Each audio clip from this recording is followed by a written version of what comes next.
lot of people go through life doing things badly. Racing's important to men who do it well.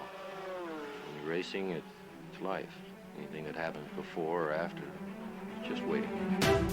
Matt Williams got a brilliant start from the third row of the grid. He's gone, he's hit him, he's straight off at the chase. A half-second lead. Oh, but it's just red colour in the background. He has it. Oh, he's round on the last lap. There's a massive, massive accident. Next to the inside, what a move, what a move.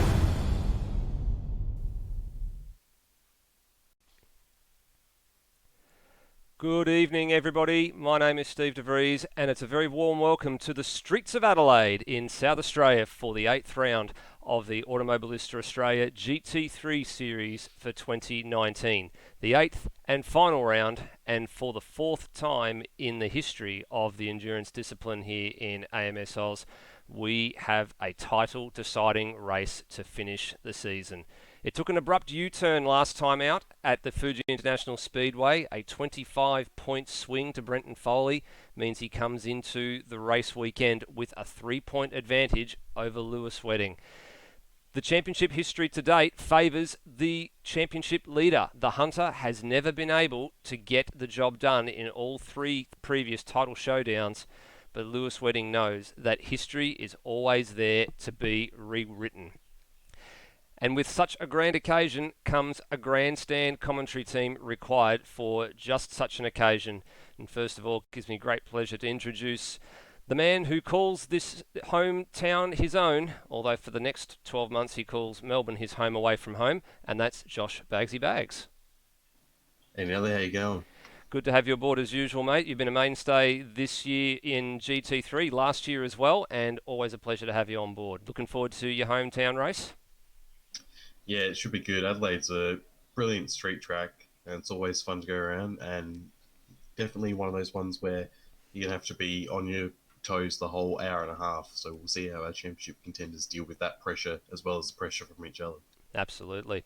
And secondly, in the box opposite me, and he's been a mainstay for AMS Oz Super 2 this year, has experienced the GT3 broadcast on a Sunday night, and he's back for another one, and that's Hans Brunswick. Welcome to you as well, sir. Thank you, Steve. Pleasure to be here once again. What do you make of tonight? Another title showdown. It's going to go down to the wire. 3 points is not very much margin at all. This is just too much excitement for one season that I can handle. It was enough with the Super 2, and then I'm just like, oh, let's go and give a go with GT3, and we'll see how that goes. And then it's another absolute cracker of a title race, and another title race that Brenton Foley is with. But the chaser this time is Lewis Wedding, who until this point has been the leader of the championship. And maybe Brenton Foley, he's just led the championship at the right time with 1 round to go. And as you said, history has proven that it's been very difficult for the chaser to actually win the championship, and it hasn't happened before. So, I mean, anything can happen tonight. Lewis Wedding and Brenton Foley, they're both amazing drivers, and we're going to see them probably dueling it out at the front of the field. Winner takes all. Yeah, we certainly expect that those two will be at the pointy end of proceedings for most of the 90 minutes. They certainly are at the moment, with about 10 minutes or so left in the practice session. But in terms of how we got here, this is what the calendar actually looked like. We started out in Sydney Motorsport Park, crisscrossed the globe, Europe, Asia Pacific, and of course bookended there by the 2 races on home soil, Sydney and Adelaide. And of course, the big one tonight, same as what happened with Fuji last time out, this is a day-night transition race. Starting 4 p.m. in-game local time, we'll go till about 10:30 with the time scale. Headlights are going to be required probably at about the 40 minutes or so to go mark. So there's plenty to consider in tonight's proceedings. Gents, let's not waste any time in this. Let's go and have a look at the point standings coming into tonight, because as we said, it took an abrupt U-turn, Bagsy, at the last round. It could have very much been mission impossible for Brenton Foley, but a very unexpected DNF for Lewis Wedding means a huge swing in terms of the championship balance of power. Yeah, well, going into that last race, Wedding could have sealed the championship with an incident for Foley, but instead it happened to him. A failure of some kind with his internet, meaning he scored 0 points, and Foley cruised through to a relatively easy win and a 1-2 for his PBF squad. And that brought him 3 points to the better of Lewis Wedding. So 123 to 120, 2 wins to 5. No one else has a chance. Devonish was technically a chance last race. He was quickly eliminated from contention. So mano mi mano, 1v1. And we've got some scenarios, some graphics for scenarios, I believe, Steve. So probably have them to see who wins what. Yeah, we certainly will take a bit of a look at those in just a few moments' time. But Hans, it's not just the top two we're concerned with here. We have a look at the point standings. We can see there's battles all up and down this field. There's quite a lot of positions that could actually change hands tonight, not just the top two. Yeah, you're right. There's Will Devonish and Steve Bolger arguing over third, and Ozrob and Turmo. And Turmo's the leading Silver Cup driver, but he's actually bookended by a bunch of pro drivers. And the next best silver driver is Noah Tara in ninth. So it looks like potentially that if Turmo has a particularly shocking race, then Noah Tara might get up there. But if not, if it appears that Turmo just can run around and finish, then it's all she wrote for the Silver Cup Championship. But a bunch of other positions in the championship still yet to be decided tonight, Steve, and it's all playing for sheep stations now. Yeah, absolutely. Playing for sheep stations is what we would call it. Well, it's interesting that we talk about the different scenarios. I did have an opportunity to sit down with both Brenton Foley and Lewis Wedding during the week. Now, we did pre-record these interviews on Thursday, but first of all, we started with Brenton Foley, and I started talking to him a little bit about how he'd come through the ranks and how he's evolved into such a great sim racer over the course of the last 2 years. So Brenton, let's go back a little bit. Let's go back to season 1 of GT3. You campaigned the Ferrari. You weren't up the pointy end in that series, but you did show some signs of brilliance, and then turned it around and actually won season 2's Endurance GT3 in the Corvette. What changed between those 2 seasons? Well, when I campaigned the initially red Ferrari and then eventually got a nice livery on it, that was more kind of like an extra series on the side because I was very, very beginner at sim racing and AMS in general. I pretty much got into it, as most people know, for the supercar series, and that's kind of my main forte. Yeah, having a car with a lot of aero and an aero dependence was very different and new to me. So I was kind of learning that whole series and also gaining like kind of endurance training almost because I wasn't used to doing 2-hour races and thinking about strategy and things like that. The second season, the Corvette was a lot more suited to my style with a lot more power and it was a bit more grunty. Not quite like a V8 supercar, but a lot similar to it compared to the Ferrari. Yeah, and that's sort of been the story for you, hasn't it? You've been able to gel really well since then with a lot of different machinery across all the different categories and classes of racing that we've had. The only thing that really sort of hasn't mixed well with you, which is slowly starting to get your head around in ARW, are the formula cars, the things with wings and slicks. Yeah, I've tried them for fun here and there in the past and quickly discovered that high downforce cars are not my forte at all. As it's been noted on multiple streams, I like a very pointy, loose car, and I'm fairly good at keeping it on the track when it's a bit slidey. Unfortunately, that destroys tyres, but that's more my style. No, absolutely not. Well, let's take a bit more of a more recent look at things. This is the third time in as many seasons you've been up the pointy end of the championship going down to the final race of the season. In actual fact, earlier this year it was a 3-way fight with yourself, Lewis, and Brendan Ross going into Road America. You've got one title to your name already. This one very nearly got away from you a couple of rounds ago, didn't it? You could have very well not finished that Zandvoort race. Talk us through what on earth happened there. Oh, as you've seen through pretty much all rounds this season, me and Lewis battle really close, and it's not... He does have the edge over me in these cars. I'm definitely more of a V8 supercar driver, and he's more of a GT3 driver, and I've kind of come to terms with that. But when I have pace, I need to make sure that I absolutely utilize it at that time, because if I make a slight mistake, Lewis runs away with it. I was right on him at that time at Zandvoort, and that was kind of the strong section at the track that I was really good at. I had a bit of a run. I did go for a gap that wasn't sort of there, but with Lewis, you have to do something unexpected because he's very switched on when it comes to those things. So I was trying for that, and obviously it didn't pay off. I got one, I think my left rear got into the grass a little bit, and it just span me around off into the fence at high speed. I was very lucky to get away with it. Yeah, absolutely. You brought it home, and this championship could very well have been over if you hadn't have finished that race. But finishing the race is one thing you've been able to do quite well when things haven't gone according to plan for you, and I think Adelaide's probably going to be no different. You're actually the hunted in this title race, and history favours the hunted in GT3 in Automobilista Australia to date, but that's not your style. You haven't got a conservative switch, have you? You're going to be going for it. 100%. I'm always driving at full tilt. You've seen in the past, especially in the most recent supercars round, that when I try and race at 95 or even 98%, that's when the mistakes creep in. I'm not good at braking before like a brake marker or anything like that. It just completely ruins my mindset. So I'll be, as always, driving at 100% and trying to pull it off. Adelaide is a track that I've done a few laps at, so hopefully that helps. But Lewis has definitely been the dominant force this season.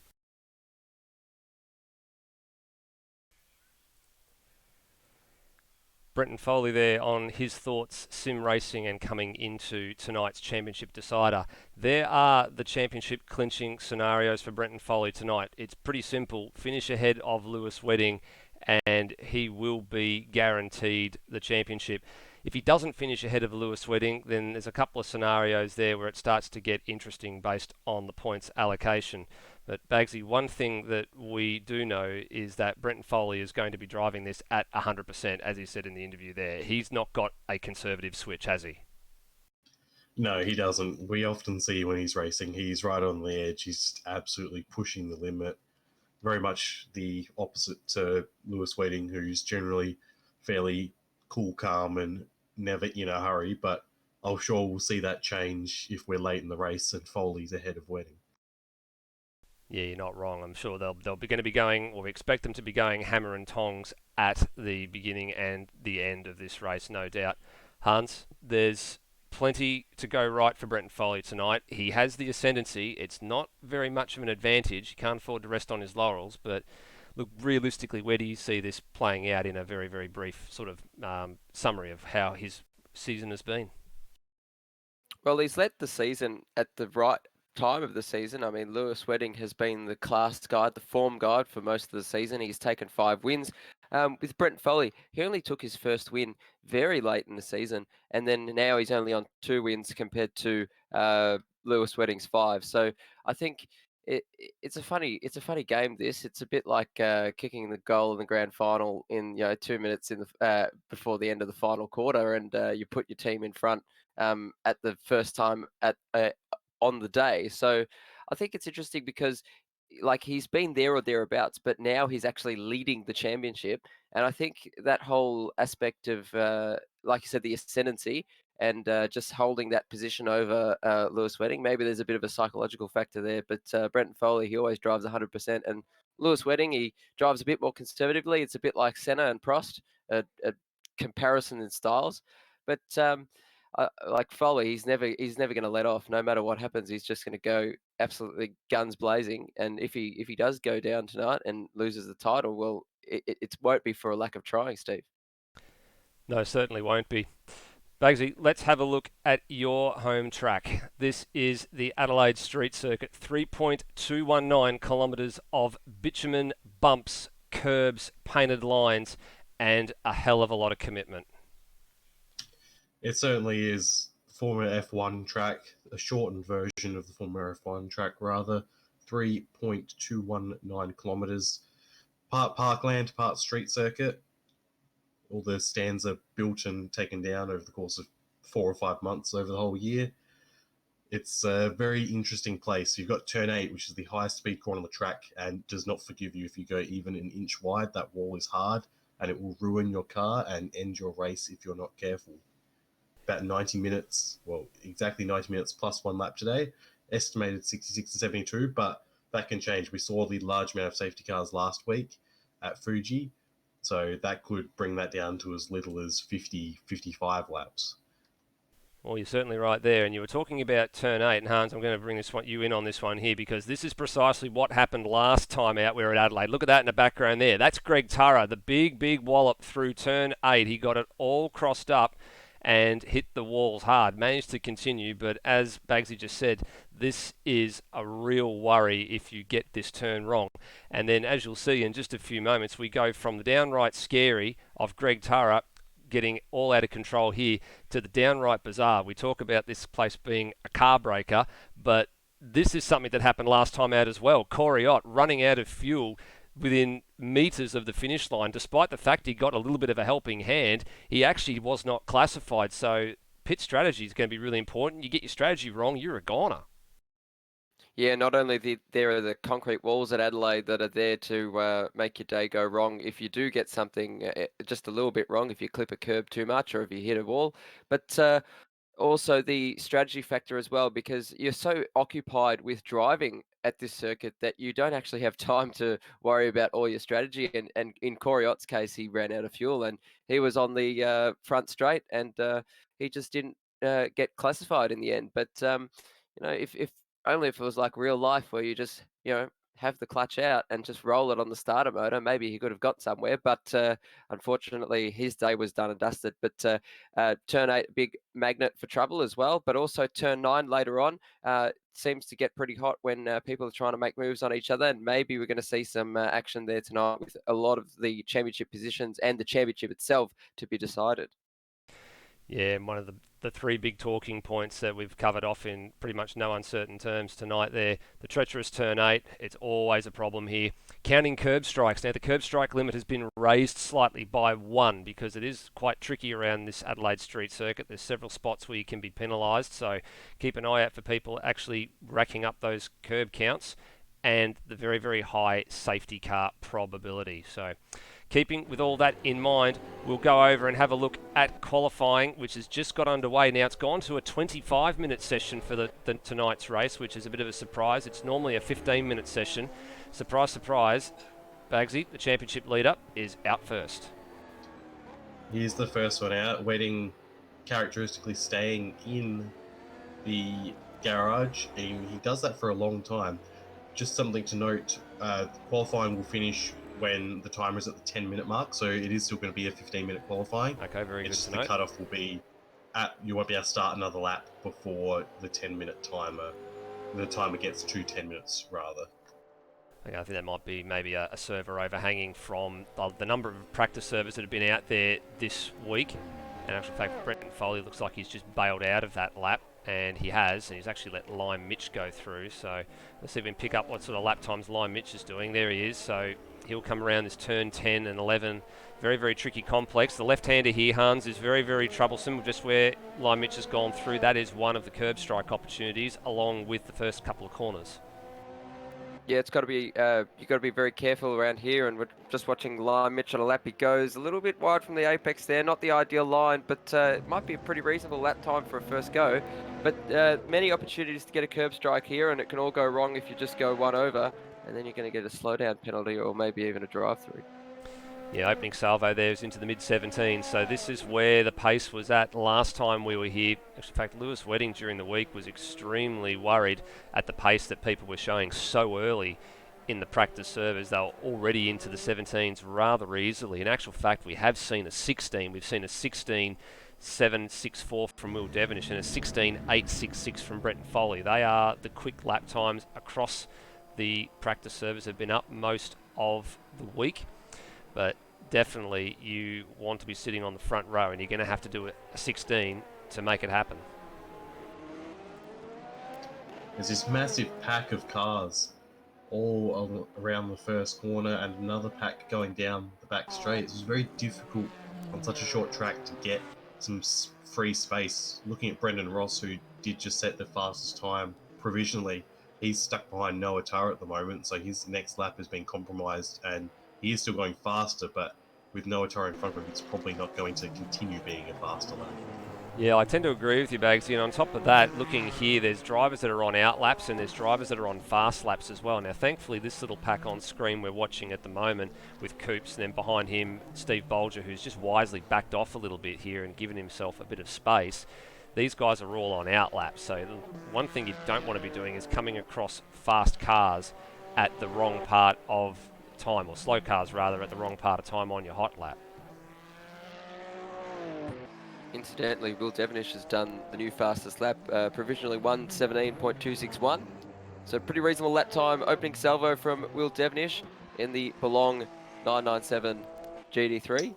Brendan And Ross he's up on his has own. come unstuck on the final corner, unfortunately. Yeah, here he is. He's had a bit of a moment. That's one of the very, very hard braking zones to get right too, because you come around that final right-hander. Turmo's the first person into the 16s with a 1:16.989. That's Well, a very good lap from Turmo. That's a big surprise. That is a huge surprise from the Silver Cup leader, Hans. This is a very, very quick car. We've seen him show some really good speed throughout the season. In actual fact, he's up again at the first sector split, so we might just stay with him. But in the 16s, we didn't quite expect this car to be capable of punching out a 16. No, we didn't expect it, but Turmo has shown himself to be quite a good racer, and we did see a bunch of textbook manoeuvres at Fuji Speedway, and in addition to that at Zandvoort, and basically he's got a lot of speed on board, and he's very confident in the abilities of the Camaro, but he's only about he's only 0.027 up on the best time, and Will Devonish has reset that new mark, and he big gets moment. the wall there. So that's one of the locations, Steve, that if you clip that outside wall there, the tyre barrier that just juts out a little bit, it's going to send you in. And we've seen many cars over the years, both in real life and in Automobilista, they've gone in that way, and they've just clipped the rear right quarter there and just into the fence. Lewis Wedding's come out hidden to us and just set the second fastest lap, but I think it's about to be the third fastest lap. His Foley comes across the line, and 0.04 of a second, he's ahead of Will Devonish. Well, we expected there was going to be a very, very tight battle at the top for qualifying. That's another thing Lewis was a bit worried about. Some of these cars that are just capable of punching out some really, really high-quality laps. Have a look at the gap at the moment. It's just 38 thousandths of a second, Foley to Devonish, and Wedding's only 0.2 back of Foley. I dare say that Lewis Wedding has got some more in the bank. Actual fact, he's that's going faster as well. That's Lewis Wedding's quickest lap of the weekend, actually, that he did last time around. So he's got the blinkers on, lights ablaze. Let's see what this first sector split last time around for Wedding wasn't purple. It was a 21.7, but he's found a packet load more time in the middle sector. He's pretty much got Foley covered at the moment, save for the last couple of corners. This is where the GTR starts to come into its own. It's got very, very good cornering capability, and it's ultra smooth through the hairpin, Bagsy. That is a beautiful line, and I dare say we're looking at a new provisional pole sitter, and we are not. No, quite got it. He just misses out. He dropped a lot of time, so that just goes to show how quick the other couple of cars are in that final sector. Yeah, and so despite that, he did not even gain a position, even though he got up on his previous best time. There was Lime Mitch spun in front of him there. So Wedding will be unhappy with that. He's got 7.5 minutes left to set another lap time in, and you can see he's so close and so consistent on that sector time. Only 5 thousandths away from his personal best, and 0.5 tenth away from pole position. And he's given up on that one. He's gone back to the pits, so I'm guessing maybe some slight adjustments and another go. Yeah, I think so too. Looks like Will Devonish is coming out for another bite at the cherry. Brent Foley's still in the pit lane at the moment, so another 7 minutes is all that remains. Good to see we've got a very, very nice turnout tonight as well, Hans. We've got 17 cars, which is about the number that we have been getting to most of the rounds. We've got a few new debutants in the field, which we'll pick up during the course of proceedings as well, but good mix, and everybody so far, I think, is under, aside from the last couple of guys who are just slowly picking their way through the field, everyone's sort of been able to do a sub 120, which is pretty handy around here. Yeah, pretty handy, and it shows that there are some cars that are evenly matched, and there should be battles going on up and down the field, Steve. So it'll be good to watch, but also you never know. You never know what you might stumble across, and there might be an angry beehive somewhere, and it will provide a lot of entertainment tonight. Yeah. That's a big mess. Yep. Yeah, big mess. It's the centre chicane. Yeah, that'll be Nathan. That was Nathan Higginson, I believe, one of the new drivers that's in tonight. He's aboard one of the Porsches. There he is. He's just coming out again for another bite at the cherry. We'll pick that up on the replay and have a bit of a sticky beak at what happened here. So he was actually coming out of the pit lane behind Lewis Wedding. I think he looks like he may just he's got himself all crossed up through the centre chicane. Thankfully, all on his own, and it looks like he was able to avoid getting into contact with anybody else, which is great to see. He's just looking at Will Devonish has come out into this massive amount of traffic as he starts his flying lap. Turmo's got out of the way quite quickly, but he's got Brendan Ross and he's clipped the wall slightly too, so it's not going to help him. A few people really got out of the way. Boak went off the escape road, so he's not been inconvenienced by that, but he made a mistake on his own that has slowed him down. Foley's also gone off of the escape road at the turn 3, I believe. Yeah, turn 4. So on the run into Wakefield Street, he's just got it all wrong and he's just gone straight on there. But it shows he's trying. Yeah, certainly does. And Will Devonish has had that bit of traffic compromise this lap, so now this is really about just phasing these tyres in and phasing the brakes in and just getting the car ready to have another crack, because where he is on the circuit at the moment, he's actually got a pretty good gap to Nathan Higginson, who's a bit further up the road, probably about a couple of 100 metres ahead actually. So Higginson's just gone around the hairpin now that Devonish is just approaching. Geez, the back end wanted to swap ends a little bit there. Sometimes you can take a little bit of a wider line through the hairpin if you're setting yourself up for a flying lap, just to get a little bit more top end speed just before you strike the centre chicane here. Have a look at all the road being used as well. Over the curbs, rides the curbs really, really well on the run to turn 3 and now to turn 4. Bagsy, passing through the staircase tonight up where Will Devonish is right now is going to be troublesome. You've got to be quite a willing participant and let somebody past if you're getting the blue flags, more importantly. Yeah, it's lucky. Oh, sorry. Well, big moment for Devonish. Sorry there. We just saw Devonish just clip the wall, but that's ruined his lap. He'll have to go. But yeah, coming back to your point about passing in the staircase.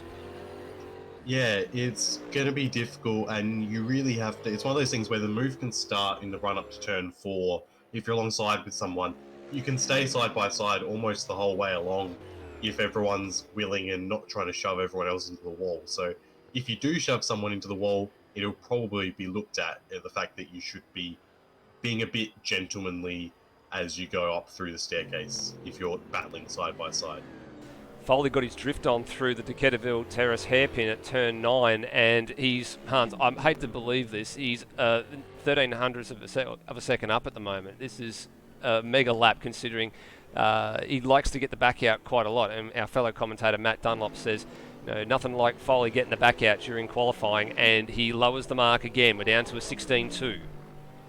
So it's not looking good for Lewis Wedding at the moment, or he just goes a bit too hard there and he's in. Lewis Wedding has just set a purple sector, though, in the first sector, and we're about to see what his second sector looks like. Yeah, here he is, and his second sector is down, so he's lost 16 hundredths through the middle sector, but it was a 21.590 through sector 1. Compared to Foley, yeah, he was actually a tenth, or nearly 2/10 slower through the middle sector, so Foley was ultra committed. So Wedding's probably going to get another 2 bites at the cherry if he's fueled for it here. And he doesn't improve, but ultra consistent on the lap time. Look at that, 14 thousandths of a second, the deficit to his best lap time as he presses on. No, he doesn't. He bails. So I think so he's going to again. One and go. Yep, so he's got to get out pretty quickly. Tomo's still doing super, super well. No one's been able to best him just yet. Brennan Ross is 2/10 away. This is great to see leading Silver Cup runner on the second row of the grid. He's just going to let one of the Porsches by. I think that is the Greg Turra Porsche going through, I think. Or no, that's the... Actually, yes, it is the Greg Turra Porsche going through. And he's going to fire up and go again. Let's have a look here for some pretty notable performances. Phil Boak's come into the server late, and he has not turned very many laps all week long, but he's in there now, and he's already bolted up to P6 here, Hans. So this is pretty commendable. This will be good to have him up the field, and I'm sure Brenton Foley will be looking forward to seeing if he can get a few more places, maybe mix it up with Lewis Wedding and Will Devonish for the battle for the podium spots. Yeah, and Phil Boak looking to play that rear gunner role for PBF now that he's not in contention for the championship. So we've got both some quality drivers at PBF, and Lewis Wedding is just flying the flag for Loose Sim Sport himself. So maybe he's going to be lacking in the teammate department, and maybe that might actually sway the championship. We don't know. Something to say about Foley, he has not come out for a final lap. So with 1 minute left, he's not going to get another lap in. So he's at the mercy of Devonish and Wedding. Yeah, he thinks he might have done enough. What's the margin at the minute? It's 0.2 of a second to Devonish, and I think the more pressing matter is can Lewis get on the front row and just find that little bit extra to go ahead of Will Devonish as we watch Phil Boak on the run down to turn 4. Let's see where Wedding is at the moment. So he's coming up to turn 11 now. Site of a huge accident in the second race of the TCR Oz on Monday night, which I was unfortunately caught up in. But that is going to be a very hotly contested, action zone that we'll keep an eye on tonight, as it is a passing zone. Now, Wedding's doing what I had suggested that a few people can do, and that's just take the liberties with the Exeter turn 14 and line the car up and just punch out of that corner at a little bit more pace and try and find that extra kilometre or two top-end straight line speed going into the opening chicane. Bagsy, let's talk us through this lap that Wedding's on right now, because this is possibly going to be his last, actually will be his last bite at the top spot. Yeah, he's got to absolutely hook it all together, and he's going fairly. He's hitting those apexes perfectly. He's up by a tenth, 2/10 on his personal best through the staircase. The GTR is very good at changing directions, getting that power on, and it's also very good in a straight line. It's just the medium speed corners where it seems to be struggling a little bit in the setup that Lewis has. High speed corners like turn 8. Well, let's see how he goes. He turns it in. He goes right out to the wall, but very much does a good job of keeping it through there, braking hard down into the hairpin at the De Coven Terrace roundabout. And he is still up through the second sector. The final sector is where he keeps losing his time. He's absolutely hammering it right up to that tyre bundle as close as you dare. Now there's only 2 corners left to go into the final hairpin. Wedding gets hard on the brakes. 1 more acceleration zone to go. Is he going to put it on pole for his championship tilt? Here we go. To the line, and he has got it, and he goes perilously close to getting into the 15. So at the death, he manages to pull it off, and Brenton Foley is in the garage. Nothing he can do about that. The only other man that can do anything about the pole time is Devonish, and he's sent it at turn 9, and that is it. He's given up the ghost as well. Fantastic lap from Wedding there. He just pulled it out of the hat at the right moment in time, and he needs this. He needs this to boost his confidence tonight, because he's really up against it with Brenton Foley.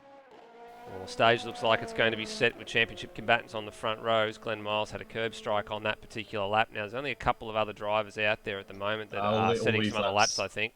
All these ones won't count at this point because they cross the line after the 10 minute. Yep, Osrob's on an out lap, and then the only other lap is Noah Turra, and he is now realises he has to give up the ghost there as well. So, wow. The stage is set, gentlemen. The championship combatants occupy the front row.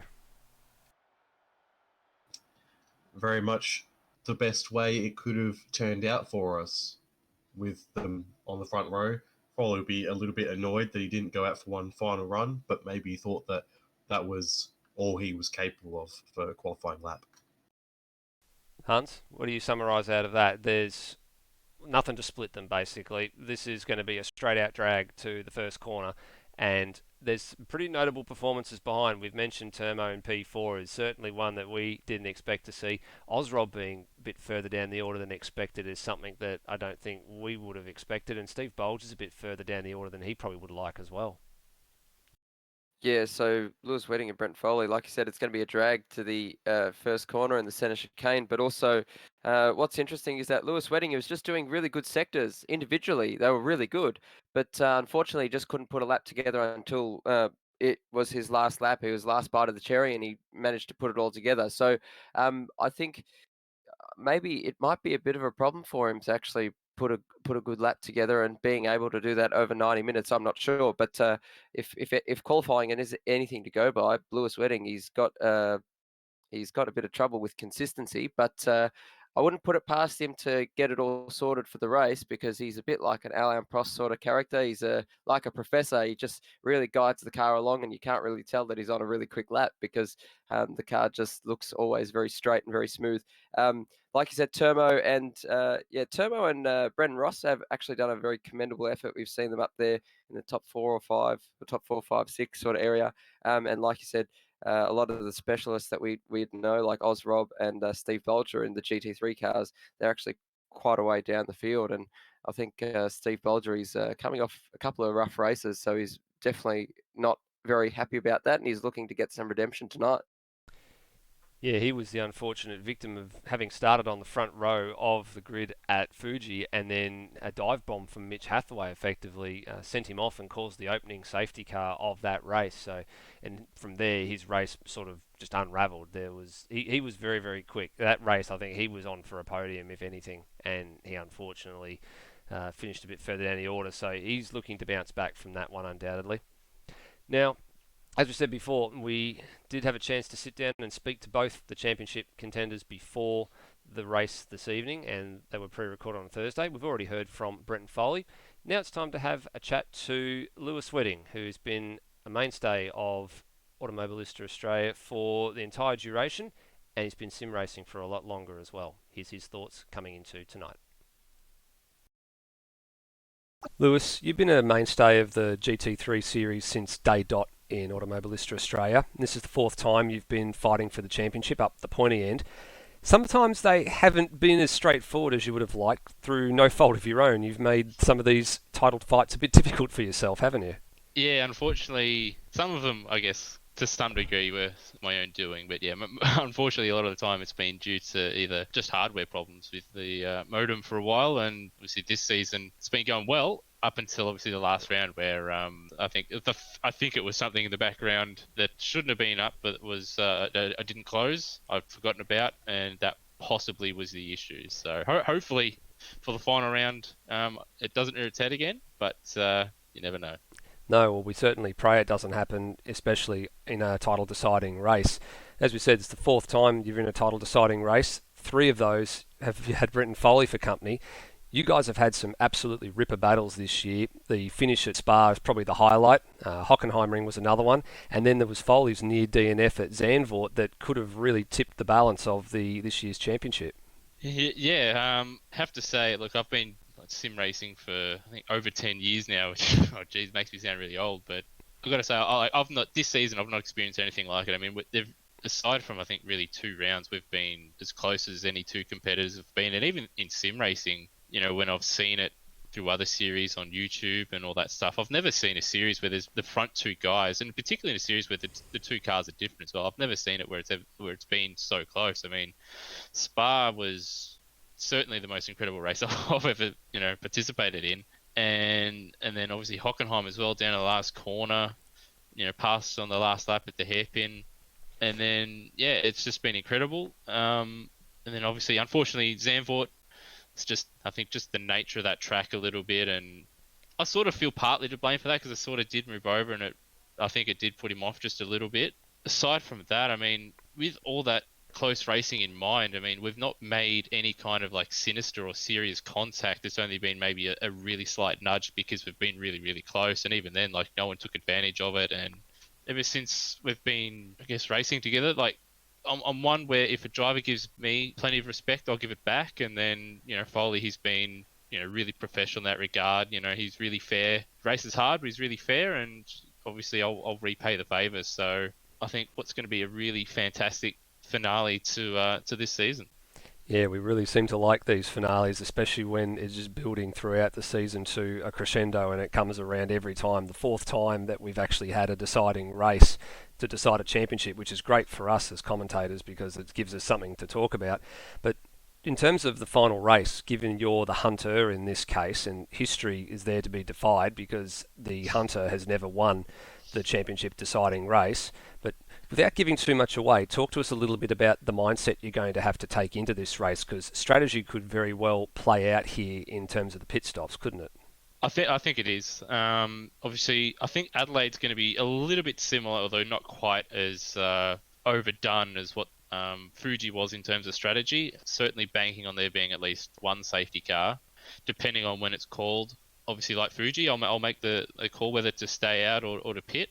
Got it really right at Fuji and was in a good position there up until that last safety car, which threw me under the bus a little bit. But that's just the way it goes sometimes because, yeah, the first couple of safety cars really helped me strategy-wise. In terms of all the other stuff about it, aside from the strategy, I think just preparation.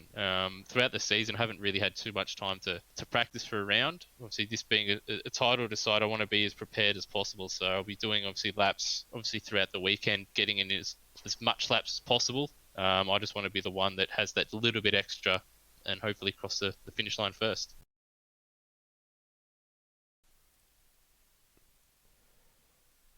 That was Lewis Wedding on his thoughts sim racing and racing Brenton Foley yet again for championship honours. There's the scenarios for Lewis Wedding, and it's important to note there, a Wedding win, of course, like Brenton Foley, will guarantee the championship for him as long as he finishes in position number 1 or position number 2. he is guaranteed enough points to overhaul Brenton Foley.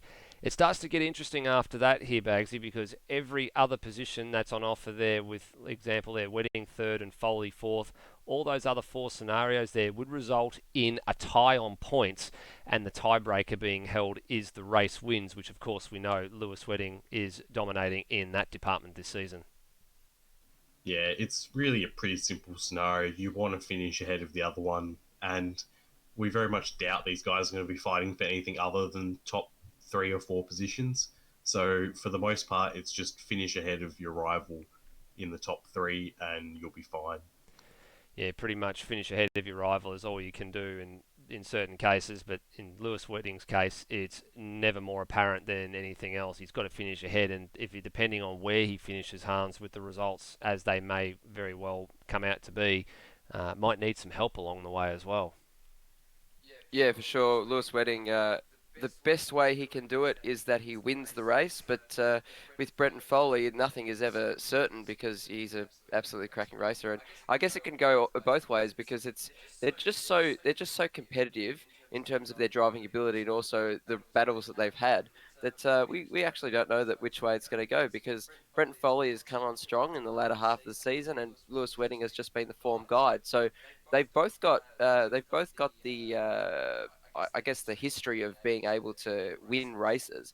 But the issue is which one has peaked at the right time and which one is actually going to be the one that can take it tonight because there can only be one winner of the championship.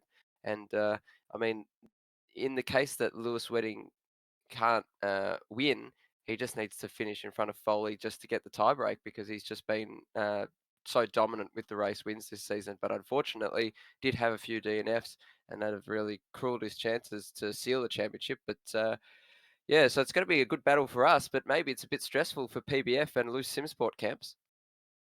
Yeah, I dare say that there'll be a few nerves in both camps right now, and I think, Bagsy, you're probably going to echo the same sentiments here that, well, with Lewis Wedding, he's been sim racing for 10 years. His nerves are probably up there, but I'm sure they'll go away as soon as the green light goes out. With Brenton Foley, he's lucky to have a number of teammates around him, Phil Boak, Josh Ben, who's not here tonight, Rhodey, who's here tonight, though, to at least, I guess, help the cause and help talk him through some of these things, given that this is the closest championship battle that we've seen in Automobilista Australia for some time. Yeah, it's certainly good to have the people in your channel with you. People, once the briefing's been done, often go to their own Discord channels to be able to chat with each other during the race and work out their strategies and stuff. And sometimes it's just nice to have someone to bounce off of or to chat to so you can not be 100% focused on the race just so you don't get in your own head, because that's the worst thing you can do is get into your own head and then make a mistake and then suddenly it's all on you and not on anything else. Yeah, it's a huge mental game, isn't it? We haven't actually spoken a great deal about the mental aspect of things, but it's really in circumstances like this where they start to come to the fore, isn't it? Basically, that was a question for you, yes. So, yeah, it certainly is. And the mental aspect is, you'd say 50-50 in this because it's so much is on the line.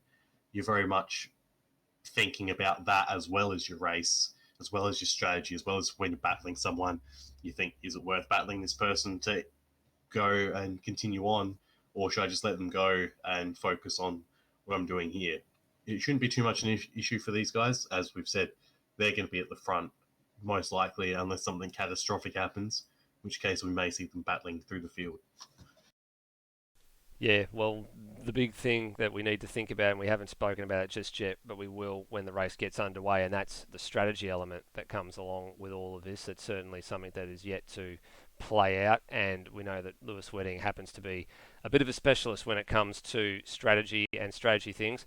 But we'll just come back to the race info screen here, and let's have a bit more of a look at the list that's there. We've got the graphic up there. We've also, in the background, we've also got the highlights from the last time that we were here with GT3 machinery yet again, so we can show just how treacherous this turn 8 here is, Hans. And in this example here, it was just a little bit too much curb for Greg Turra, and that was all she wrote. Yeah, the car gets really unstable through there. Any sort of touch from another car or any sort of vibration from the curb, it can just send you out.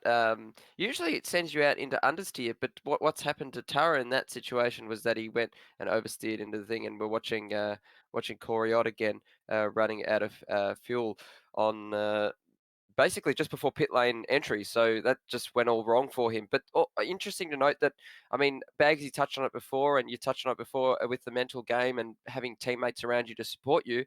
I guess it's the whole trying to delegate your strategy aspects to other people in your team because Lewis Wedding, he does it all himself, but he's a bit of a strategy specialist. But Brenton Foley's got other people to bounce off the strategy ideas. So that might be a deciding factor tonight. It might not be the only deciding factor, but it might go one way or the other. So I guess it's interesting because, like I've mentioned this before, that you are very occupied in sim racing in general. You have to decide your own. You have to decide your own fuel window. You have to decide your own tire window and all that sort of stuff. So I remember in my own sim racing days, I found that very difficult because when you have to make a pit stop, when it's a sprint race, at least you look at your delta time or your split times, and then you're just like, okay, well, I know I'm losing a bit here. I need to improve a little bit here. Don't overdrive here, that sort of stuff. Those are the things that are going through a sim driver's mind.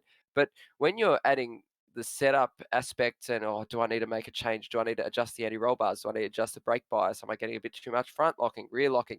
And these are all the decisions that they should really be happening on autopilot. So for the better drivers, they actually happen on autopilot. They just know immediately straight away at the click of the fingers what they're going to do and how they're actually going to drive the car. So it's all about getting into a rhythm. And this track, it's when you do get out of the rhythm, it does bite and bites hard. Yeah, that's the very nature of a street circuit. Just if you just put 1 foot out of line, 1 millimeter, 1 inch, no matter how big the margin is, you put a foot wrong to any degree, and it could pay grave consequences. So we're just in a bit of a holding pattern here at the moment. There's just been a server reset, so I think there's a few things just going on with moving the grid around. So what we might do is take this opportunity for a bit of a short break, and on the other side of this, we'll be back for the final 90-minute challenge awaiting these drivers this year. Don't go anywhere.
Welcome back to the final round of the Automobilista Australia GT3 series for 2019 from the Adelaide Street Circuit. We're just in a little bit of a holding pattern with about 3 3/4 minutes remaining in the warm-up session. There was a little bit of server dramas from the qualifying session, so they've got those sorted, just making sure that everything is good to go. And they are going to let the warm-up session run out. So we'll pick up some live pictures in just a few moments' time. Commentary alongside me, Hans Brunswick and Josh Baggs, who have been great support to myself for not only GT3 but for Super 2 this year as well. Couldn't do a lot of the broadcasts without them, and it's great to have the pair of them along for the ride. And well, Baggs, this is your second year in things, and Hans, this is your first. Let's have a bit of a chat while we're waiting about highlights from the last year. Let's start with you, Baggsy. What do you think is your highlight? Ooh, you've put me on the spot there, but I think it may have been the race at Road America I quite enjoyed when we had GT3s at Road America. And the very first one we had here at Adelaide in GT3s was also quite good. I enjoyed that one quite thoroughly as well. What's happened in that one too?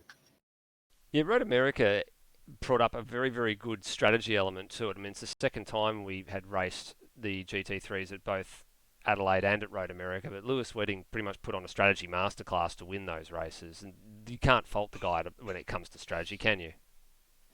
You certainly can't, and it was a very good choice. It was a strategy that I doubted during the race and then was very quickly proved wrong, so don't hire me to be your strategist. I'd also add that last race out at Fuji was absolutely jammed packed and fun race to watch, partly because of all the safety car intervention, and it certainly spiced things up a bit. And in terms of a sheer watching experience, that one's probably up there with one of my favourites. Yeah, as we heard from the interview with Lewis Wedding, he was pretty much in the box seat, he said, with strategy when it came to that race, and then just got caught up with those technical gremlins and ended his race. Hans, now we turn to you. Now, you've been doing not only GT3, but you've done the Super 2 stuff as well. Where do we start? There's highlights across both categories, isn't there? I've narrowed it down to three, Steve. I've narrowed it down to three now. I've got to think of the things that I can't really rate which one is better, but they're all very good in their own way. And I'm going to say, in no particular order, Barbagallo, we were both sick and dying. And it turned out that we actually had a really good go at it, and we were coughing in between all the bloody things that we were saying, and that was tremendously humorous. But at the time, it was like the world championship for your the last thing that you're going to say when your voice cuts out. So, but we actually did really good then. I really enjoyed that call, even though we were a bit under the weather with the cold or flu, or I don't know. I can't remember what it was, but it was something really bad. And Brent Foley did a 360 and plucked gear and moved on. And then second highlight would be Bathurst, because it's Bathurst, and I thought that we did very good with the top 10 shootout was quality. And then the Automobilista Supercars guys just really took it a next level up. They said that we did really well, so then they took it the next level, and it was good to be able to influence a bit of that sort of stuff. And I thought that I did really well then, and I'm sure you probably felt that you did a lot really well as well. We really raised the bar in terms of our own performances, and I'd rate that up there. But the last one I would say that is the Zandvoort race in GT3, because there were battle packs everywhere, and I couldn't believe what I was seeing. These are GT cars, and they're all downforce reliant, and they were all racing like touring cars. And I think it was like a battle pack between Steve Bolger, Noah Turra, Turmo, and Mitch Hathaway, I believe.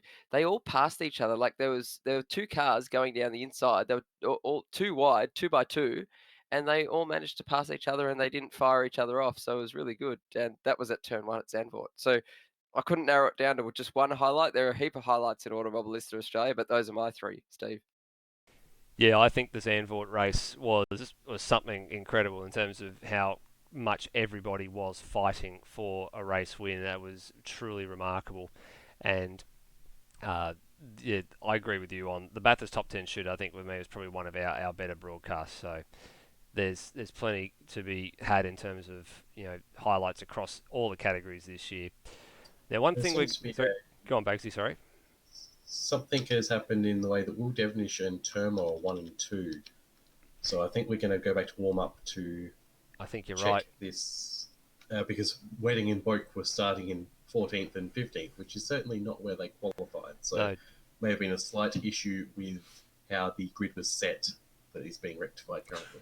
Yeah, there are a few guys that did disappear from the server after the grid was set and then came back in afterwards. Now, that normally doesn't influence the grid positions because you can get away with that, but they have looked like they've gone back to the warm-up session. Indeed, they have gone back to the warm-up session, so we have got a little bit of another wait again. So this is, I guess we're back to it. All right, we've been building up to a crescendo, and now we are, it looks like everything's good now. So we're just waiting on the championship runners to make their way to the starting grid. Engines are firing, and we're not too far away from a race start. There's Will Devonish. He's in his correct position. I think what maybe happened is that everybody was set one row too far forward, and then, of course, the front row meant that everybody that was on the front row ended up on the back row. So a couple more just to come out. Lewis Wedding, I think, and Brendan Ross, the last couple. We know Lewis Wedding is always a late comer to the grid, but he's out there now behind the HSV Camaro pace car. And now just waiting on Brendan Ross, and he's on the grid too. And we're going to get formation laps underway in just a few seconds. Bagsy, the grid for the final race of 2019. All right, final race of 2019. I'm going to have to go through this grid fast. We've got lots of people and a short track. Lewis Wedding, Brenton Foley, 1 and 2, front row. This is the battle. This is the time. Who is going to win today? Will Devonish in third, Termo in fourth with an excellent qualifying, top silver runner. Brendan Ross in fifth for FCR. Lime Mitch in sixth with a very strong showing for him. Philip Boak in seventh, the other PBF car. He is going to hope to get up and maybe provide some rear gunner action for his teammate. C. Bolger in eighth. He had trouble in the last race after his excellent pole position. He will not be hoping for a repeat of that, but he's going to be right in the middle of this pack here. Noah Tara, younger of the Lone Wolf and Cubs Racing duo in his Porsche in ninth. Osrob, another Porsche in 10th for JP Simshed. Porsche number 3 in a row, Greg Turrett, the elder of the Lone Wolves and Cubs Racing, losing out in this qualifying session to Noah Tara. Brody, the PBF feeder team, PBF team track star, he's going to be starting from 12th and almost gets one up the backside from Higginson, who's starting in 14th, alongside Philip in 13th, both debutantes in GT3 as far as my awareness, but that may not be correct. Coops in 15th place for Flat Spot Racing, and then Playboy Racing brings up the back row with Brian Walsh in 16th and Glenn Miles in 17th. Hans, closing thoughts before we go to green? I just noticed something on Rhodey's car on the windscreen. I think it says Nether Albion on it. I'm not sure what is going on there about, but we'll have a bit of a chat around. I think that might be to do with the YouTube channel that this is being broadcast on. It's on all the PBF cars actually, so that's something to keep an eye on. That's just a little touch as a thank you to myself for all the Oh, sorry, work that I've been doing. Coops in the background has just smashed the front of his car into that tyre barrier. You're not wrong there. He has had a huge moment, so he'll come in, and Glenn Miles has been given a 10-second stop-go penalty. So that's an interesting element to think about. I think that's being past Coops, unfortunately. Yep, so that is unfortunate for him. Now the safety car is in. The 90 minutes has started, but the rule of thumb here is they cannot go to the start-finish line. Wedding v Foley, Devonish and Termo behind. Let's get this final race of 2019 underway. Here we go. Wedding gets the initial good jump, but Termo's had a pretty good launch, and he was thinking about going down the outside of Brenton Foley, but now he decides to pull out of it, and Devonish will take third place away. All looks pretty comfortable in the opening couple of corners. Everyone stringing out the line astern. Foley's not wasting any time. He's going for it early. He's thinking about trying to lead this race, but it's probably a bit too early to try and chew up some rear tyres there. A little bit further back in the pack, we go a bit further down and have a look to see these Porsches battling hard and fast. Osrob's managed to clear or stay ahead of Higginson, who's had a bit of a look up the inside there. I thought he might have given Osrob a bit of a tag, but this is a very, very angry pack, very, very early on. Back out in front. Foley's right on the back of Wedding coming into turn 8. He's actually looking for the overtaking turn. Now he wisely tucks back in. Yeah, there'll be the Gonna have a rules. go down into Oh, he's turn rubbed the nine. wall he touched the too. wall. Yeah, he gave the wall a huge rub. That's not the first time. There's a couple of drivers in the background getting very close as well. Now, there will be a rule of thumb as to who is ahead at what part of the track that claims turn 8 as their corner tonight. But these two, not only are they already starting to kick away, but Foley driving at that 100%. He wants the lead of this motor race. Incidentally, we've got our first DNF of the night, Steve Bolger, so absolute shocker of the end of a season for him. Commiserations to Steve. Yeah, and he was fighting for third and fourth overall, so that's going to be pretty much a free kick to Ozrob if that's the case. One thing that's a disconnect because he disappeared before the race actually even started. I've actually been seeing that he's had a couple of blue screens as well tonight, so he was having some trouble early in the race practice sessions and qualifying sessions with the blue screens, but he is out of this race. Now, the one thing that we didn't have an opportunity to put up is the points graphic to show you how this is all going to pan out tonight. So that was the point standings for the top 5 coming into tonight. Foley leading by 3 points from Lewis Wedding. Devonish was third, out of the running for top billing. But then Bolger's DNF means it gives a chance to Ozrob behind to snatch away some more points. Now, where Ozrob is at the moment in 8th place, that would only give him 8 points, but it would not be enough to make the job done. Wedding. He has. Foley's on the inside, Wedding at turn 9. Had a look down the inside turn 9. He's on the wrong side now for turn 10 and 11, so he's going to fall back into line here. But as Brenton Foley said during his interview, he said you've got to do something different to Lewis because he's very awake to a lot of the traditional things that happen. So you've got to do something unexpected. And here he goes with the over and underhands out of the hairpin, but he's continually on the wrong side. He's got to be far enough ahead to make this work. Lewis is not going to make it easy for him, but he decides, nope, too early to start fighting, fall into line. Foley was going for some pretty dangerous moves there, but he's managed to get in front now just with the speed coming out of the final corner. But Lewis Wedding is going on the inside, coming into Wakefield Street, turn 4. Oh, he gets on the curb there, bit of a bump, and he just pulls out of it at the last moment. So they're just going through the staircase section. The 90-degree left and right bends. And then the next opportunity for Lewis Wedding to get onto the back of Brett Foley will be on the Brabham Straight. And I don't think Foley got a really good exit. He went over the curb and the thing just pitched sideways a little bit. Yeah, you got an okay exit. You don't want to really crisscross that curb. You can put 2 outside wheels on the curb and sort of just drive straight off it. But you got an okay exit. He's done enough to sort of stay ahead of Wedding here. But it wouldn't surprise me if Wedding's playing the fuel game here a little bit too and has just rolled out of things a little bit.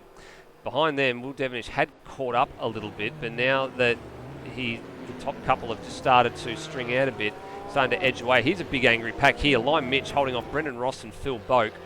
And then behind them, we've got Ozrob and Noah Turra in line astern as well. Greg Turra not too far behind either. Here goes Phil Boak down the inside of Brendan Ross, but not enough room at the inn, as they say.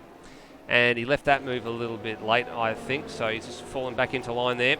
As Brenton Foley promptly sets the fastest lap of the race, 18.112. These guys, if they start battling too much, it's going to start bringing Devonish back into it, as well as Turmo behind them and Lime Mitch. They're really not falling back by that much. So the question is, what do you do if you're Lewis Wedding?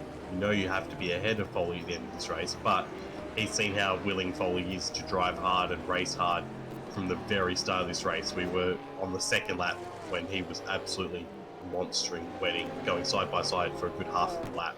So if you're Wedding, as we see Foley hit a piece of car on my screen, is he going to just play it safe now? Lost Phil Boak in the wall, sorry. Phil Boak actually managed to get the wall out of turn 8. Sorry, Bagsy, for cutting you off, but that's a very angry battle pack between, I believe it's Brendan Ross and there's Lime Mitch around at turn 9. Yep, around at turn 9. That all started a lot earlier than that. He got the wall out of turn 5 and allowed Brendan Ross through, and then that's one thing. And Rhodey in the background's gone around as well, so we're lucky we don't have a safety car here. Rhodey and Brian Walsh. They were having trouble down at turn 9, so here's Lime Mitch again. Here's Lime Mitch again. So he did this all on his own. He got out and over the curb, which you don't want to do, and then that just spat the car hard right into the wall. So minor damage, a little bit of front end damage there. Everybody got through unscathed, and then in the background, Rhodey's gone partially down the escape road. And as you said there with Brian, actually Brian Walsh has come around the corner. So all okay. Lime Mitch gets going again, but that's not the start to his race. He's been quick too, Lime Mitch, hasn't he, Bagsy? He's been really good in some of the races that he's contested, but that is a very, very bad mistake. Yeah, he's been improving quite well, and it's unfortunate because he was in a very good position there, especially if people in front of him come a proper for a podium this race, but he's going to be set back a lot in that regard now, given that he's back down in 12th and about 20 seconds off the lead now. Yeah, it's a huge deficit to make up. Devonish almost goes round as well in the hairpin. Well, let's go forward and have a bit of a looky beak. He was there with Turmo as they went right around. Turmo is right on his hammer now. We won't go and have a look at the replay. We'll try and stay and see if Turmo decides to send it. We did see there was a plethora of great textbook passing moves by Turmo at the Zandvoort race 2 rounds ago, but wasn't close enough to capitalise that time. Wedding smashes out a 16.8 on the 5th lap of this race. So now Wedding is returning serve to Foley, who'd gotten the margin out to about a second and now has had it pegged back significantly. He's had it halved in actual fact. Yeah, looks like a battle resuming again. Wedding wants to be in front now, or at least he decided he's saved enough fuel, or there's enough gap to the people behind them. It's amazing, they stop battling and suddenly the gap to Devonish is up above 5 seconds. You can guarantee if they start fighting again, that's going to drop very, very. I was about to say, they really have kicked away at a vast rate of knots, haven't they, since that happened. Now, Brendan Ross is going to size up Turmo. He thought about a move at turn 8, but that was very, very late, and now he's lost out in that because he had to step back into line. Yellow flag down here very briefly at turn 9. Brian Walsh DNF, so he's gotten off the circuit. Yeah, that'll be probably where Brian Walsh, I think, may have come to grief there, I'd imagine. And that would have been the very brief cause of that yellow flag. A couple of drivers getting very close to that tyre bundle and wall on the exit of turn 11 as well. Shout out to a couple of guys that are watching, the AMS Oz regulars in Anthony Birch and Mike Coulston are watching along in the live stream. And also good to see David Keane, who hasn't had a race in AMS Oz for quite a while. Good to see you're out there and still alive, I guess, Keno. Sorry to put that sort of word on you, but good to see you're still around. Good to see you're still tuning in to what happens in the land of Automobilista Australia. This battle pack for 3rd, 4th and 5th is still quite close here, isn't it, Hans? So Devonish has not managed to break away from Turmo. Brendan Ross looks pretty racy behind aboard that AMG. Yeah, Devonish, he actually managed to break away from Turmo, and that put Turmo in the clutches of Brendan Ross. And Turmo, he lights it up coming onto Adelaide Straight, but Brabham Straight. But what happened is that he made that mistake, and then Turmo got right up him. And then what happened is that Turmo must have made a mistake later on somewhere down the piece, and it gave Will Devonish a get out of jail free card. But here we go, Brendan Ross. He's going for a big move from way back, and Turmo gives him room there. So good racing there from these two guys. Yeah, really good racing there, and good, very, very late move by Brendan Ross, and Turmo saw him coming, and that's great situational awareness. Just left him enough room just in case he did send the car up the inside. Not enough more. Brendan Ross looks like he's getting a little bit of a tailie out of the hairpin here, Bagsy. So this is something we're going to have to watch out for. This was picked up by a number of people in the practice session, is that rear tyres are going to be trouble here about halfway into this stint. The fuel stint is about 35 minutes, but about halfway into that stint, you're going to start to feel it through the rear end, particularly on the rear left. Yeah, well, there's so much traction zone, so many traction zones on this track. All up the staircase, you're off the throttle, on the throttle, putting that rubber down, especially if you're Foley, setting that back of the car a little bit wide. As we looking at Foley, he's flashing the lights at Glenn Miles, who's coming up to lap for the first time. And yeah, coming out of the hairpins, there's just so many opportunities to be lighting every tyres. Foley goes very deep into the hairpin, trying to overtake Miles. Yeah, Wedding gets past, so that's all Foley on his own. Although he's still right there on Wedding, he wants that position back immediately.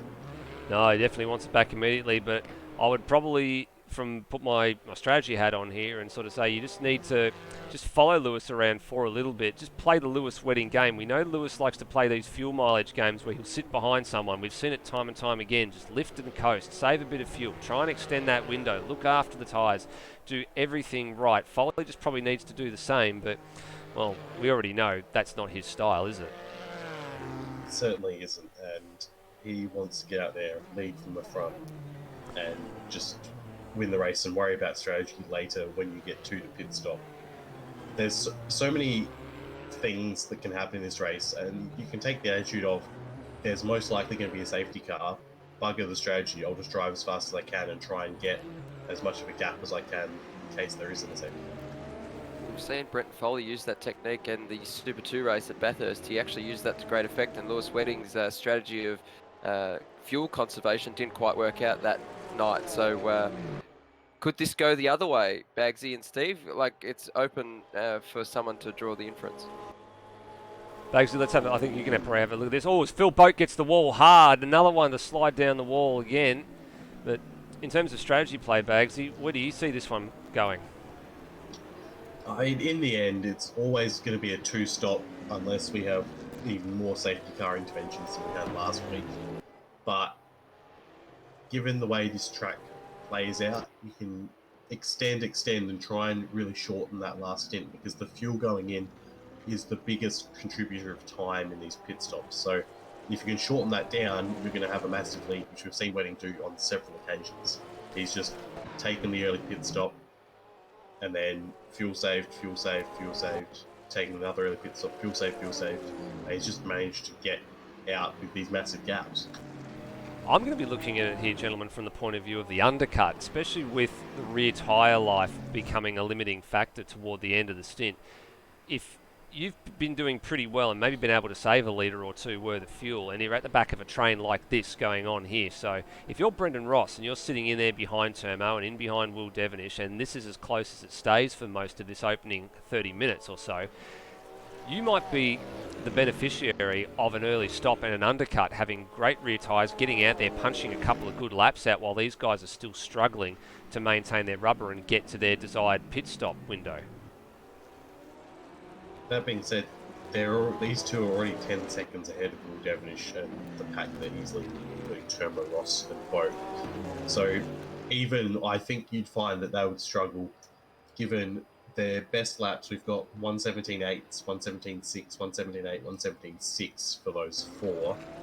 And, that's 8/10 slower. And that's their best lap on fresh tyres, compared to these guys at the front are doing those sort of lap times on these already halfway through the stint worn tyres. So I think it's just down to these two and who decides to blink first. But at most, you're probably going to get a lap. So I think this is going to be a race that's probably won on fuel and actually passing the other person, rather than who manages their tyres in the undercut more effectively.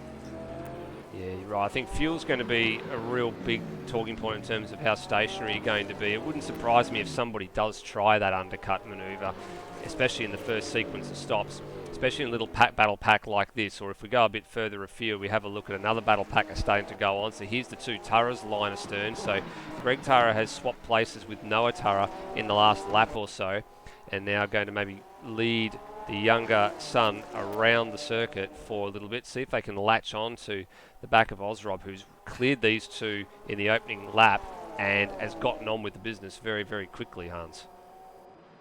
Just on the topic of strategy, I reckon the only time an undercut would actually work is if you are in a battle pack situation. If you're trying to get an undercut of 10 seconds on the top two guys, Foley and on new fastest lap for Foley, 1:16.8. So that's his first fastest lap in the race. That is in the 16. So he's more evenly matched with Lewis Wedding now, but Lewis Wedding did his best lap on new tyres. But on the topic of strategy, you're not going to gain 10 seconds unless your pace really is that good. And we're not seeing that at the moment from the Will Devonish, Turbo, Brendan Ross and Phil Boak battle pack. So unless, perhaps their pace can be, if Brendan Ross goes for the undercut, perhaps his pace will be good enough to get past Turbo and maybe Will Devonish, but in clear air. But other than that, I don't think, I think it's, in terms of the top two guys, I don't think it's anything's going to catch them unless there's a safety car.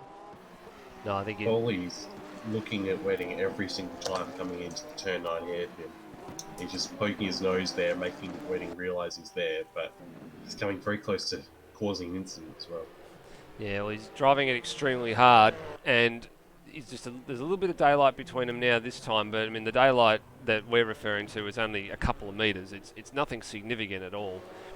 In terms of the championship battle, we'll have a look at the current point standings and the picture of how it all plays out in just a few moments. But for the moment, the top two, as they started on the front row, hammer and tongs. This is what we expected. Guys, can they keep this up for 90 minutes? They did this at Spa. They really went hammer and tongs for a while. The pit stop strategy sort of played out, and then the gaps got a little bit bigger, and then eventually the other was able to hunt them down. But can they seriously go toe-to-toe like this for 90 minutes? They're going to be exhausted if they make this happen. No, you're absolutely right there, Steve. It's just you'll be occupied a lot just by thinking of how you can get the better of someone. And Bagsy, I'm sure you'll agree with this situation that it just adds to the mental stress of just sim racing in general. It certainly does, as we see. Is Foley going to have a go here into turn 9? He is. He's all the way along the side, better on the brakes than Wedding. Wedding has a nicer line around the outside. They're side by side again. Big slide from Foley. He has to tuck back in. He had to tippy toe around turn 9 hairpin because he was so far up the inside that it just shortened the radius of the corner that much, Bagsy. Certainly did. And as to what you were saying with the mental game, it's all about that. You're focused, and you're just losing that mental energy the longer you go on. Your mental resources are very much finite, and between racing someone this close, plus trying to work out your strategy, there's only so much concentration you have, only so many things you can do. So expect in the next 10 minutes or so, as they're starting to decide what fuel they're going to put in, when they're going to change their tyres and that, potentially mistakes to happen then, because their attention gets diverted for a split second to say, I want to put this much fuel in, then suddenly you're in a wall. It's a very dangerous time of the race. Yeah, absolutely. You'll be spreading yourself thin when you're thinking about strategy. Incidentally, they're just going past Coops, who goes a lap down now. But Brenton Foley and Lewis Wedding, that gap ebbs and flows a lot, so they're finding different sectors where they're getting different, and even different laps. Sometimes Wedding has the advantage and sometimes Foley has the advantage. But right now, Foley's quite good under brakes at turn 9. Here we go, Oh, he's bit of a going to touch the there. back of Wedding there. Oh, that was very lucky, because that could have ended up with Wedding in that tyre barrier there. Yeah, it could have knocked him wide into that tyre barrier and he would have gone nose in. But Lewis Wedding and Brent Foley, they live to fight another day. But we've seen a bit of controversy with them, especially at Zandvoort, where they had a bit of a side-to-side coming together. But fair bump, play on. No harm done. And they're taking a lot of liberty over the curbs there at centre chicane. Do we know what the potential penalties are for too many curb strikes, Nether? Has that been revealed to us? Well, by virtue of what we've had in the past, it is a drive-through penalty when you rack up too many. So it's effectively a pit lane penalty is 30 seconds if you don't take it. But I mean, if you don't take it during the race, you're going to wind up with a disqualification inside of 3 laps anyway. But as we've seen throughout a number of series where the drive-through penalty is used, that you've only got those 3 laps to serve it effectively. So they have raised the curb strike limit, I believe. It normally is set at 4 with a final warning at 5. This time I believe it's 5 with a final warning at 6, given the nature of a few of these corners are, like the one we're going through right now, do have the propensity to throw up one if you just drop 2 wheels on the back side of the sausage curb. So it is going on entirely what the game says and not it's not going to be specifically stewarded for curb hopping in the first chicane. That was more what I was going at. Correct. That's the way that from what I understand it. Reading set another fastest lap there, 1:16.743, so half a tenth ahead of Foley. They're just trading this fastest lap as the fuel goes down, even though their tyres are getting quite warm. They are doing quite a good job of going faster. Yeah, that's an interesting development. So looking at 16 laps gone here, this is starting to, and they're about 2/3 of the way, or approaching 2/3 of the way through this fuel window now, which we did say is about 35 laps worth of distance. Now, got to factor in here that they've done the opening lap, or formation lap rather, then they've come along and then they've been going full pelt since. Sorry to cut across just here. I think Noah Tara's had an issue. He is... he's dropped all the way down to 12th. So yeah, so he's DNF. He's out. All right, let's see if we can pick this up on the replay to what happened. And no, we don't have it. So That's happened just a few moments ago, and unfortunately that is the result of Noah Tara. Now, we have seen before, unfortunately, the Taras have had a few internet dramas along the way, haven't they, Bagsy? They have, but I believe they're in the same house, and Greg Turrer is still going along fine. So, interesting what's happened there. Hans, what are you seeing out there at the moment? Aside from this really scintillating battle that we're just watching out in front, which is like a game of chess at the moment, there are quite a number of battles a bit further down the field. So Devonish and Termo have actually broken away from what is now Phil Boak. Brendan Ross has dropped out of this battle. Yeah, both got past Brendan Ross, and Brendan Ross, for some reason, his pace has absolutely dropped off in the last couple of laps. So we've just had a pass for the lead as well. Foley's back in front.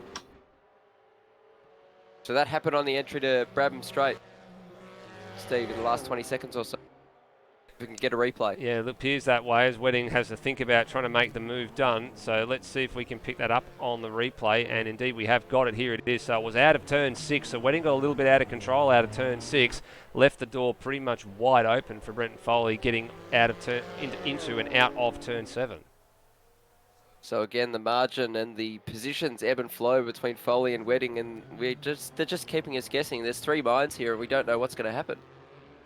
Well, Bagsy's the strategist in terms of how this all plays out with the pit stops. He's the one that sits down and writes who comes in and when. I'm sure he's got his pen and paper ready to go in the next 10 minutes or so, because we'll probably start to see maybe a few people try and pull the trigger a little bit early, especially maybe one of these two perhaps might come in one lap earlier than the other. Looking at Devonish and Termo, there'll probably another one there, and maybe even Lime Mitch and Phil Ogden a bit further down the order. We'll probably look at that as well and think, when can I come in and maybe when can I get past somebody here? But these guys have been going at it for 23 minutes now, and I think the pit stop is probably that's all that's going to separate them at the moment. Yeah, as Hans said, it's definitely going to advantage the people who are in this battle pack of Devonish, Termo, and even Boak and Ross, even though they've dropped back a little bit, about 4 seconds between them now. Ross could probably gain that with an undercut if he plays his cards right. And we're almost getting to the point now where you could take a slightly earlier pit stop, have a shorter fuel time, get some fresh tyres, and really go for it and try and jump 1 or 2 positions, and then just make sure that you've got enough fuel for that long run at the end. Well, a little bit of an update on the championship points situation, or actually it's just flipped around the other way. So the graphic we actually had is a little bit out of date. So this is what it was a few moments ago. It was Wedding in front just before that pass got done by Brenton Foley, and then Devonish on 98, and then Steve Bolger's DNF with Osrob in 7th place. That now closes that margin down to just 4 points. So another couple of places for Osrob, and we could be staring at a tie for 4th place there, with Bolger currently out of action. But of course that graphic, as we just said, is a couple of minutes old, given the pass happened down here on the last lap, and I was busy putting that together. I guess it just shows how quickly things can turn around, Steve, in racing, and also in Automobilista GT3, because, I mean, Brenton Foley and Lewis Wedding, they've just been trading positions, trading fastest lap times. They've been trading everything over the last 19 laps. Yeah, these guys haven't been really trading much apart from just harassing each other. So Termo's pretty much spent most of this first part of the race behind Will Devonish, which is not a bad strategy to play. I think he's just maybe sizing up an opportunity to maybe go for him at the pit stop. This might be where an undercut actually takes place, I think. But I maybe think Will's maybe just managing his pace a little bit. We've seen Will can be quick. He did have a very quick time. In actual fact, he's got the 3rd quickest time out of all the times from practice that have happened across the weekend. He's got a best of a 16.488, and he actually did hold the fastest lap across the weekend until the qualifying session tonight. So he's got pace aboard the Porsche, but I think they've been pretty much looking to play a teams game. Now, we haven't really sort of touched very much on the teams' points here, Bagsy, but in terms of teams' points, it is PBF that are out in front from the JP Simshed stable, and judging by where things are at the moment, that doesn't look like it's set to change unless there's a 1-2 for JP Simshed and a DNF for both PBF cars.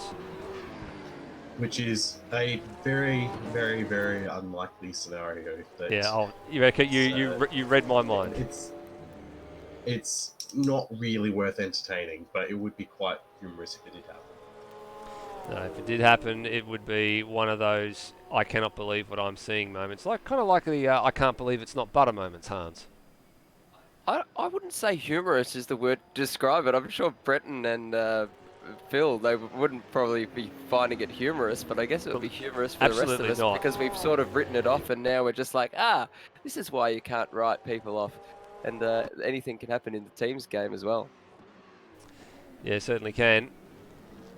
Getting down to about nearing the 30-minute mark, and of course the cars have got their headlights on. The sun is going down now. Wait till you see the Adelaide Street Circuit at full night. It looks absolutely spectacular. As the game time when it started was about 4:30 p.m. Sorry, Wedding brushed the wall on the run into the Brabham Straight. So he just brushed the wall, just coming out of the last staircase section. Yep, here he is on screen, on cue. Let's have a look.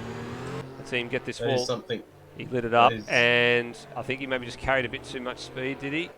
No, just went a bit too wide. Well, that's the natural line you have to take through that corner. You have to sort of move the car over to open up the right-hander at turn 7, but you don't want to be rubbing the wall like that because it's not the most, not the easiest thing that you want to be trying to recover the car from. Also, the biggest thing is that any damage is something you have to make sure you either turn off in the pit stop or it's going to add another 10 seconds or so to pit stop time, which is an absolute mammoth amount of time when you see how closely matched these two are. Yeah, it's a packet load of time that you don't want to have to worry about, especially if the damage is so minor, like a scratch or a minor panel indentation or something too. You don't want to be repairing those things. They're not necessary to the performance of the car. We'll quickly run through the order as we get to the half an hour mark. These two out in front, they've been going hammer and tongs at it for the better part of 30 minutes now. Devonish is just starting to gap Turmo a little bit in the back part of this stint, so he's just started to eke a little bit of distance out over the 715 Camaro. And then we get back to Phil Boak, who's gained the place over Brennan Ross. In actual fact, has started to move away from Brennan Ross a bit. They were coming back together. So Rossi started 5th. He's now in 6th place. Still Foley's pretty gone a bit commendable. deep down to the hairpin at turn 9, gave Wedding a bit of a sniff.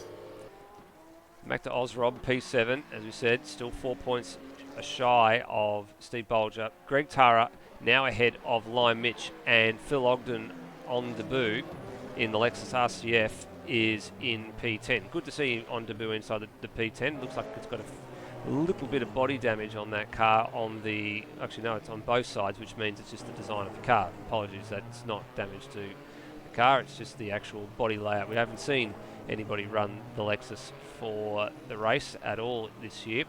Another one of the debutants, Nathan Higginson, aboard the Icebreak Porsche in the guest team, the 991 GT3R. And he's actually being very quickly approached by the race leaders. Rhodey, Coops and Glenn Miles, the only couple of cars remaining. And Coops has actually continued on without having gone in and repaired much of that damage. So he's just still holding up the honour for flat spot racing at the moment, but battling a bit of an ill-handling race car, and the only Playboy racing car remaining is Glenn Miles.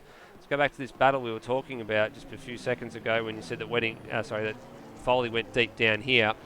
Now they're going to have to be careful. They've got some lap traffic to negotiate here, and I think Higginson will probably just make sure he moves it over, I would imagine, on the main straight. Or he might just... he's going to have to be a bit careful here because they're coming to him at pace.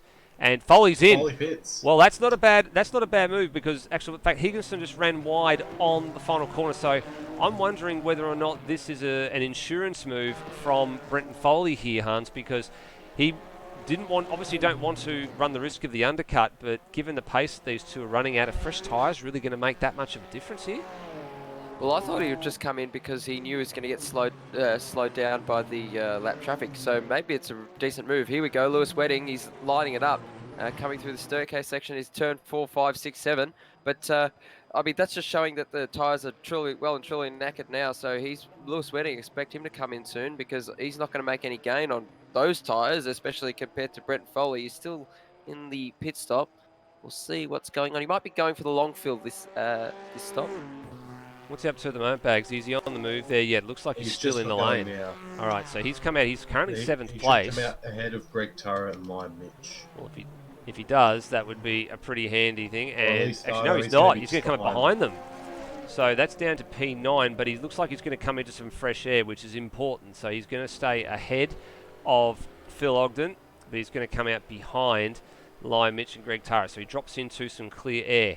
Now, what does Wedding do? He goes for another lap. Let's actually have a look at the lap time of Lewis Wedding this time around, Hans. How was it looking on the timing screens? It wasn't too bad, no purple sectors, but he's done a 17.2 compared to the pace that he's been doing most of the time. They've been in the 17s.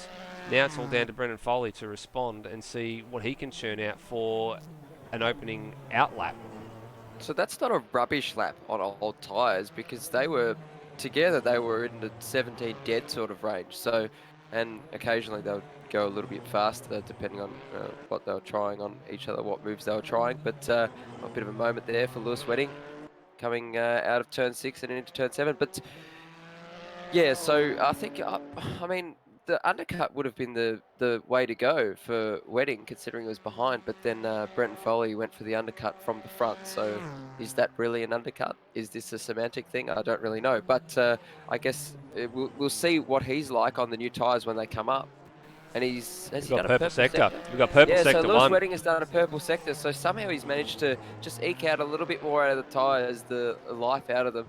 And maybe this might be the last life that the tyres actually have before they go to the scrapyard.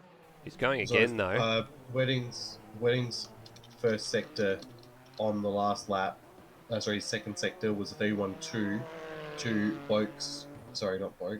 to Foley's 31.3. So on his out lap, Foley was still a bit slower than Wedding on his in on his current last lap. Sorry. Just also looking as well here, gentlemen, the purple sector may have been the highlight of that lap for Lewis Wedding, but he managed a 17.3, which was a tenth slower than what he did the lap prior, the 17.2. So he's not really making any leaps and bounds in terms of the lap time. The lap times they were punching out before the stop were not too dissimilar to what he's punching out now. The only difference is that Foley's got new rubber on board.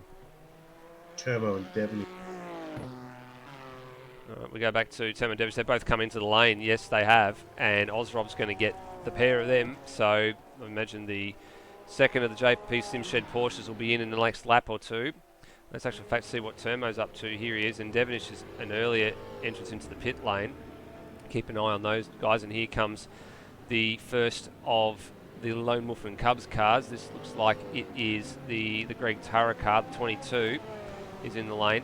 Now, where's our race leader? He is coming in now. So let's see how happens. Oh, cut. Remains to be said, cuts the approach to the entry very, very quickly as well. He's got one of the opening boxes. So have a look at that again on the replay when he comes in, because this is something you don't see all that often. Hans, talk us through this. Is this a little bit cheeky or is this clever? So he's coming into the final corner now, and then, the final corner before the pit lane entry. And he's just like, yep, I'm going to cut it now. He's taken a bit of liberties with the track limits. He's obviously gone over the yellow line, but then again, his pit box is the first one coming into pit lane. So 50-50 either way, Steve. Clear as mud. Well, what will be clear as mud is who comes out with the advantage after all this. Now, Ozrob goes through again. Where's Brenton Foley? So he's now just coming up to turn 10 and 11. So let's keep an eye on him. What's he been doing since he came out of the pits? His first sector wasn't terrible. It was a 22.0. On the go. And Wedding's on the move already. Foley's second sector was a 30.9. Going to be close. This will be very close. Now, where is Lewis Wedding? He's in the lane. Foley's going to come out with the lead here, and I think he's going to have a couple second advantage over Wedding, and he's going to be comfortable at the end. So, great situational awareness by Brenton Foley to get on and off pit road. Lewis Wedding going the extra couple of laps. Basically, this is an overcut. Foley's come in to protect himself, and he's come out of this with about a 5 or 6 second lead by the looks of things.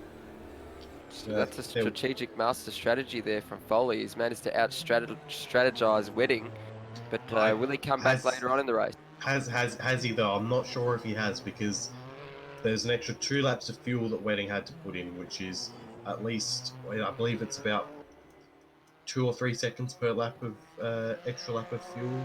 Not quite that much. Maybe a second per extra lap of fuel. and maybe some damage fixed on Wedding if he wasn't paying attention. But that's a only 6-second gap. So I think there might have been about an extra 10 seconds at Wedding's stop because he was a bit faster than Foley on Foley's outlaps compared to Lewis Wedding's inlaps. Well, Meanwhile, sorry, Steve. Meanwhile, looking down further in the field, Greg Turra has DNF now, so we have no Turras left in the field, Steve. No, sadly not, and we're going to do some sums on how all that pans out for them as well, because Greg Turra was 7th in the overall standings and Noah was 9th, and Lime Mitch behind. Then as the Coops gets a drive-through penalty, that'll be for most likely a speeding in the pit lane, because he's just come out of pit road as Brent Foley gets past Lime Mitch, so that's Lime Mitch, the first of the cars now a lap down. And Glenn Miles again, good situational awareness again by the lap traffic. It's been pretty kind. The driving standard's been pretty high in GT3 across the season, not just this season, but the first season this year as well, in terms of letting everybody through. So in the background there now, look at this. So Rhodey's doing the right thing, just keeping out of the tracks of Lewis Wedding, but Wedding wanted the slipstream to try and close the gap down, because it is a 6-second margin right now. Bagsy, what are your numbers telling you over there based on where Foley has come in and then Lewis a couple of laps later? This is Foley looking to maybe just try and break it up into equal thirds here and maybe just hedge his bets and just play it safe, whereas Lewis is just trying to go to that strategy call that we talked about earlier of 35 minutes a tank and then have a short fill at the end, have a lighter car, fresher tyres, and then make a run at it. I'm pretty sure Lewis Wedding's probably already done 1 or 2 full race distances and just gone through and checked how much fuel he's burning, how long it's going to take for him to fill up, and exactly how many litres he needs to fill for his final stop. So I would say we'll see him in for a much shorter fuel stop. Foley will probably, barring a mistake, be ahead of him, but coming out of the pit stops at the next round, Wedding will be ahead by 5 or so seconds, and then we'll probably lead from the front to the end. Well, just having a look here, Foley's starting to actually eke some margin out. So the last time around, in actual fact, Lewis Wedding got a track strike, or a curb strike rather, on the previous laps. He's got no lap time on our live timing, which is of course available to all of you that want to have a look at it. It's amsoz.liveraces.com, and you'll be able to see exactly what we see. There's an unwanted penalty for Ozrob. That'll probably be a pit lane speeding infringement. Pit lane speeding, yeah, he just pitted on this lap. Yep, so that takes him for another penalty through the, well, I should call it in MotoGP, it's called the long lap penalty here. It's a tour through the pit lane. Where's he come out? He actually came out on the road in P7, so he's just going through the staircase now. So he's well clear of this, but another unwanted penalty. So that's 2 pit lane speeding infringements. I don't believe Philip has been into the pits yet, as far as I know, because his tyres are still very much worn tyres, and he's up in 8th place now, ahead of Lime Mitch and Higginson, who he was behind by a decent amount. So I'm pretty sure, and I didn't notice it at least. So he's gone a very long way on 1 tank of fuel. Well, these cars do have different strengths and weaknesses. Of course, Phil Ogden's the debutant into GT3 for this race. But that being said, he's doing a commendable effort to hold off Lime Mitch at the moment on worn rubber, which I think might just about be to happen, or pass might actually be about to happen down here at turn 9. But the pace that Phil's been driving at, if we have a look at his lap times, he's been doing times in the 1 minute 20s and 21. So I think maybe he's been able to eke out that extra bit of fuel mileage just by virtue of how he's driving this car. Yeah, although his best lap time are 1:18.8, which is comparable to the people around him. So I think those 21s are because of the state of his tyres and how terrible they are, more than that being his actual pace. But surely he'll be in the pits at some point soon, because that is an amazing amount of endurance. He's almost at the point where he could one-stop this race. Well, he just had a bit of a moment there at the hairpin with Lime Mitch, where Lime Mitch was having a look down the inside, and I think the door was very firmly shut. Lime Mitch wants to clear Phil pretty quickly. He's already made a stop, and there it is. So I think the number 14 just realised that the jig was up and decided to just sidestep the argument and let Lime Mitch through, which is probably the sensible thing to do. different lighting on the front of the Lexus. We haven't seen any lighting like this. It's actually got a nice light in the middle, and actually the LED lights really light it up. So it almost looks like a rally style type of light here, doesn't it, Hans? When you have the nighttime rallies in the World Rally Championship, something on the front just to give a little bit extra light on the road. Probably going to serve him well a bit later on in the race when it's a street circuit like this, where lighting's not all that flash. But that being said, the Adelaide street circuit under lights is absolutely spectacular. Yeah, definitely. That sort of lighting specification looks a bit something like you would usually see at the Nürburgring 24-hour. They tend to do that as well. And the lighting at the Nürburgring being quite poor, being set in a forest. Yeah, it could help him. But I think it looks quite good. It does have a very rally sort of look. Having a look at this in the standings, one person that has jumped a couple of positions here, Bagsy, is Phil Boak. So I believe he has been into the lane already, but he started a lot further down the field. I think he started in P7. He's advanced 3 spots. Now he's advanced ahead of Termo, who was in that battle with Will Devenish for a little while. Ozrob was up there as well, and Brendan Ross, and they've sort of fallen off by the wayside. But this is a good drive from Phil Boak to begin with. He hasn't been able to get up there and play that rear gunner that we were thinking that he might be able to do, but he's just gone about it nice and quietly and kept it clean.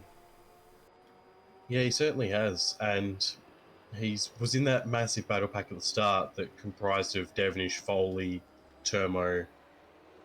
Sorry, not Foley. Devenish, Boak. Termo, sorry to cut you off, Bagsy. Lewis Wedding, he's had a moment coming out of turn 9, so he just got it all crossed up. Yeah, it's cost him about 3 seconds from the looks of it, because he was 6 seconds behind, and it's now going out to 8.8. Well, here it is on the replay. Let's see what happened. This is very, very un-Lewis Wedding-like as Foley sets a new quickest lap. What happened here? Oh, yeah, good save. Nearly tagged it with the front of the car, nearly tagged it with the wall with the back of the car. That's just over-eagerness, I think, there, Hans. He's trying to make up time, but that didn't go according to plan there. Looked like a bit too much trail braking through the apex of the corner. The thing started to yaw around on him. So as it's gyrating around, it's just as he gassed it up, it just continued the sort of I can't use my words here, but it just kept gyrating around when he gassed it up. Yeah, the pendulum effect basically. So when it swung from one side to the other side, he just had to keep it under control. And you're right, that's really put a big dent in things here. He's now out to nearly 9 seconds, the deficit to Foley now. Foley's just continuing to run away with it, despite. In actual fact, the lap time from Wedding was an 18.9 last time around as a result of that little incident just down here. Getting towards half distance now. We haven't had a safety car yet. Now, Lewis Wedding did say in the interview that he was banking on at least one safety car, and as to when it came out, or if it came out, Glenn Miles has a bit of a moment under brakes, but that works well for Wedding. If the safety car was to come out, he would then try and work out how he would strategize based on this. Now, Bagsley, let's talk about safety car strategy here, because we saw a plethora of them at the last race at Fuji International Speedway. If it does come out, what do you think is going to cause it? It's going to be somebody getting into a wall and getting back out onto track, I think, wouldn't it? Or somebody just getting tagged by somebody else. They're the really only two obvious things here, because the escape roads tend to give a lot of runoff room that people can recover, and the safety car really just stays in the garage as a result. Yeah, there's several parameters as to how the safety car is designed to come out, and generally it involves if there's a car parked on the racing line and there's a car coming towards it, the amount of risk the game thinks of a crash, it'll call the safety car to let everyone know, hey, slow down, we're going to have a safety car. And for strategy-wise, basically at any point from now on, if there's a safety car, you pit, doesn't matter what. Unless you made your last pit stop and you're good for fuel. So at this point, yeah, safety car, pit straight away. Well, that's going to be an interesting element when this all shakes out. If you do come in, let's just say it comes out in the next 10 minutes, it's going to be very touch and go to get home on fuel. They have said you can get 35 minutes to a tank of fuel. We're only 10 minutes away from being in that window where you can fill the car and, or if you're based on timer, and get home. But you wouldn't want to come in at the 35-minute mark here, would you? Because that would almost be suicide, because as we said, it's time and time again in these broadcasts, it's timed race plus 1 lap. So that plus 1 lap, as evidence from Corey Ott's incident here last year, is testament enough to say you don't come in when you've got 35 minutes, you'll come in when you've got maybe 30 minutes remaining. Exactly. You don't want to be that person who runs out of fuel right on the line and doesn't quite make it. And yeah, you want to have that buffer. If you want to take a risk and you think you can do it, sure, come in at 35, make that pit stop, hope there's a safety car, just going to give you the track position, and you're going to be in a position where you're better off. But it's a big risk to take, and it's not really worth it. Foley lights it up out of the final corner, coming onto the main straight. So he's still trying, and he's either on or off. He's either 100% on or 100% off, Foley. So he's definitely 100% on at the moment.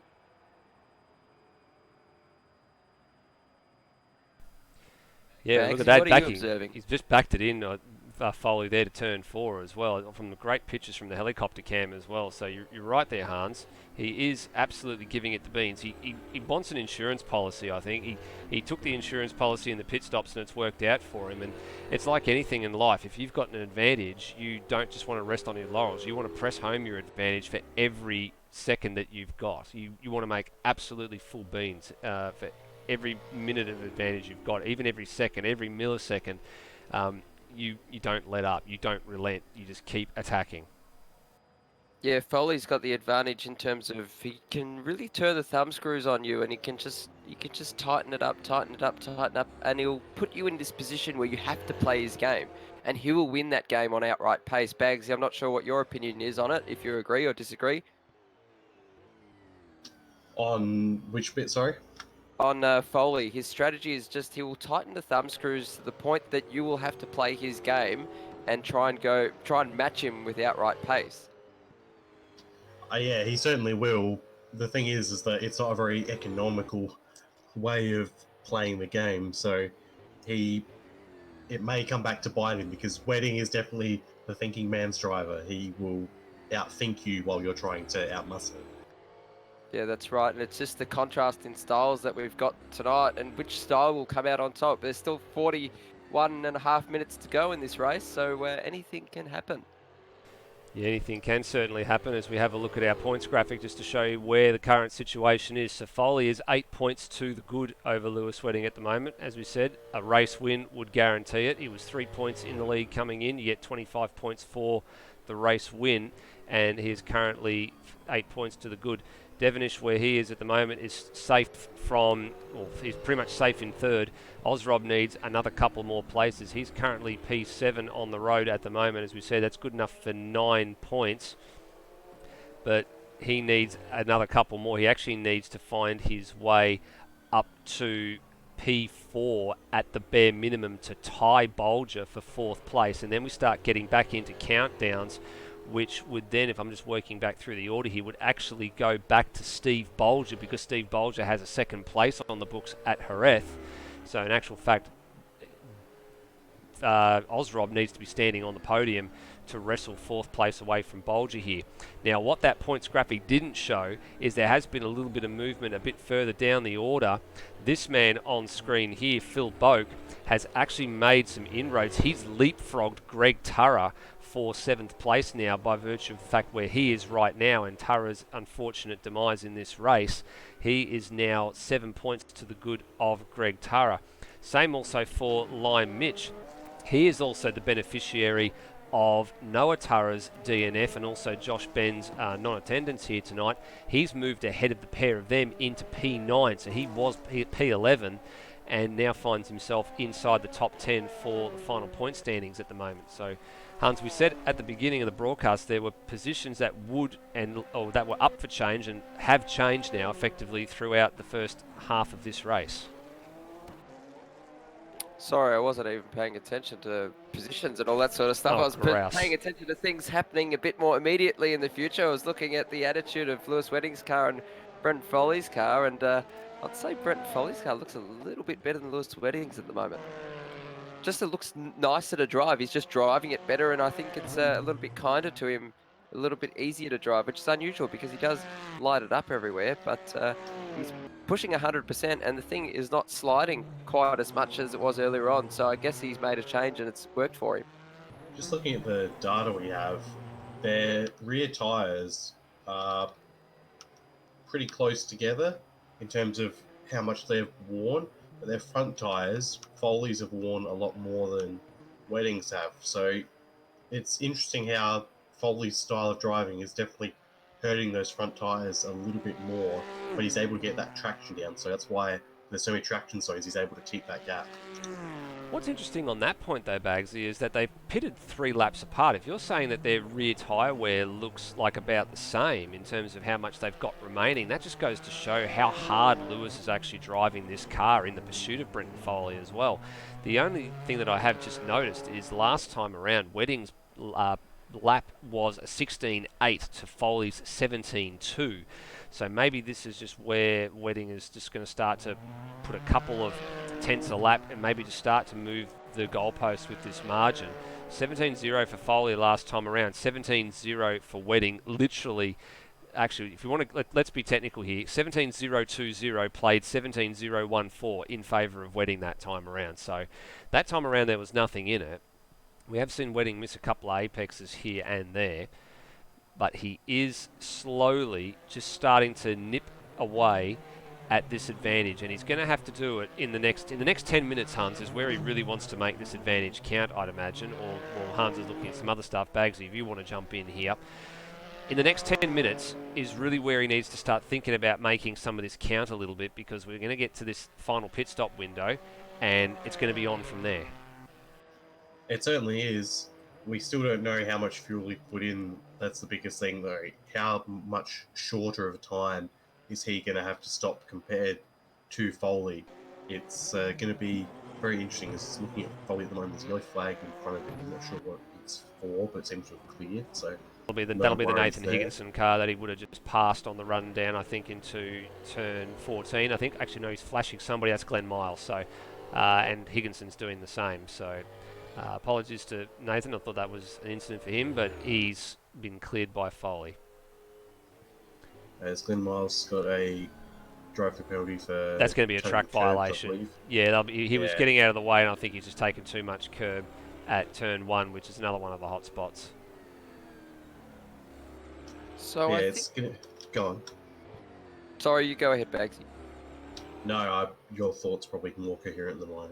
Oh, nah, probably not at all. I don't even know what I'm thinking half the time. So I'll start the sentence and see where it leads me. Lewis Wedding potentially might have a bit more pace coming on, because he was up to, like, the gap between Foley and Wedding got down to about 8 seconds dead. And now it's just opened up to about 8.5 seconds again. So Lewis Wedding had a turn of pace, and maybe Foley's responded to that just then. I'm wondering if he caught Glenn Miles through the staircase in that little bit too, because our graphic shows at 7.9, now it's out to 8.5, and I think it's that middle sector, because his first sector was really good. It was actually 3 tenths quicker than Foley, but the middle sector was 6 tenths slower, and I think that's where he might have had a bit of lap traffic at the wrong place at the wrong time. Something to note, Phil Ogden, he did take a pit stop at the same time as Lime Mitch, and it was not me thinking he had a miraculous car and miraculous fuel saving abilities. He did pit with everyone else. It just went unnoticed. I was wondering then if he actually changed tyres as a result of that when he did come in. Yeah, he did change tyres. Okay, there we go. Second penalty for Glenn Miles. Glenn, we're not trying to count here. Please don't pop the penalties up in great succession. We know you hold the unwanted record, but we don't want to be trying to reset that here tonight. Let's have a look at this order. So Foley and Wedding and Devonish are the top 3. Pretty much the guys that have been in the top 3 positions most of the race and also throughout most of the season. Phil Boat, we said before, he's had a good run. He's up to P4. Termo down 1 spot, P5. Still a very, very commendable drive. It pretty much, if it didn't sew up Silver Cup before the night had already commenced, it does now, as long as he brings it home. Now, Brendan Ross is not far behind. Wedding's come very close to having an incident with Higginson just there. There's some lap traffic there. Let's pick that up on the replay. That's worth a bit of a look if that's the case, because well, in actual fact, I think he has, oh, by the way, we've got here, it was actually past. Where was this, Bags? It was down at turn 9. Did Higginson just go a little bit deep here? I think so, yeah. I only caught the end of it, so I'm not sure exactly what Oh, happened. great avoiding action by Nathan Higginson to get out of that. Wedding just held his line. He was about to be drilled. That is a superb... I know the braking was the issue for Higginson there, but the awareness to avoid running into the back of the championship challenger of Wedding, that it was immense.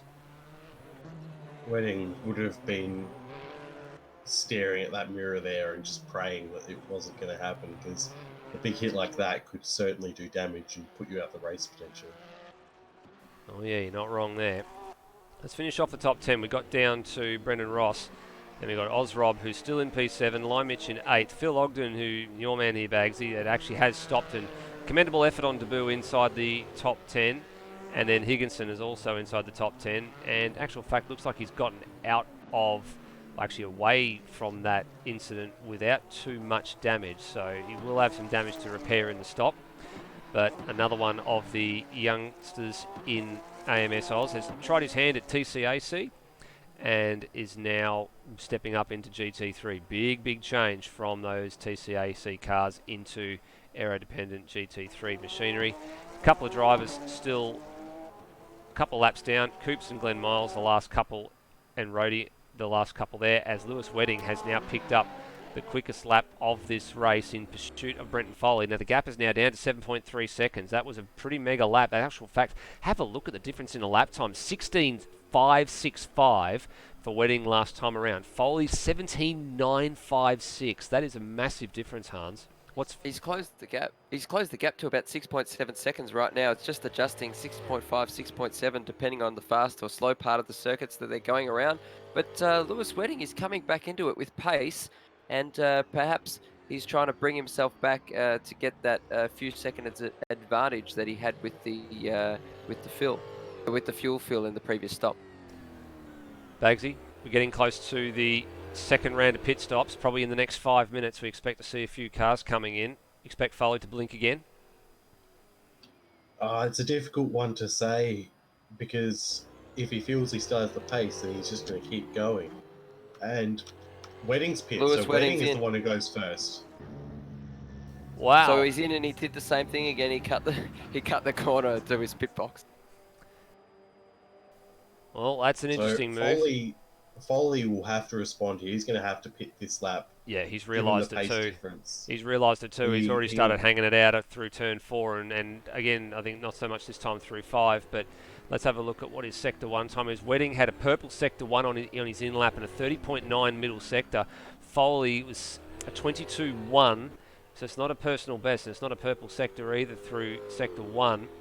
But I agree with you, gentlemen, here. I expect that he has to respond. If he doesn't respond, then he could be making a rod for his own back here. But then again, he could be going for a slightly lighter fill. Wedding's going to have the heavier car out of it to him, and he is responding. The graphic on your screen there with the wrench and the cog signifies that they are preparing for a stop at PBF Race Engineering. Is it this lap or is it next lap? We will know in a couple of seconds, and it is now. So immediate response. Well called. So interestingly, Wedding's come out into some traffic as well. He is behind Termo and Phil Boak. So he came out just in front of Ross and Ogden, who were battling a little bit. So he's very lucky that he didn't have to dodge those two, but he may get up to Termo, and they'll be in pole position with Termo, which could cost him a bit, but I think he's got just enough gap for it to not worry. Yeah, he's got a little bit of clear track to the guys ahead in Termo and Phil Boak, so this shouldn't be too bad. In actual fact, there's a pass being made there. I think that's Lime Mitch on Phil Ogden down the inside there at turn 8. That was a bit of a brave move, especially as the night starts to drag on here. Now, where's our race leader, Hans? He's on his way already. On his way already. So, well called, Bagsy. He's on the move. Now, did I just see Devonish has gone through to take the race lead? Foley's at the pit lane exit, and where's Wedding? He's not even at the hairpin yet, so... He's just approaching it now. He's just coming to the apex of the hairpin, and he's on the main straight now, and he's got... that gap has sustained itself, actually. So it's still about 8 seconds. Big news here, though. Have a look at this. He's behind his teammate Phil Boak. Now, this is what we were talking about a bit earlier on. Maybe some rear gunner action's about to happen here because this is positional based. So Boak is ahead of Foley. So even if Wedding clears Termo, then he's got to get past Phil Boak, who did come in a little bit later on in the piece. This might yet have a little bit of an impact on this race. There's such a massive gap now between Foley and Wedding. I say that, it's actually only 6 seconds. It's the same as it was before. But with equal tyres now, and presumably equal fuel loads, that's very surprising. I thought Wedding was going better than he was in terms of fuel, but coming in early, I thought he would have had a bit more time. But it seems that he hasn't, and it's cost him.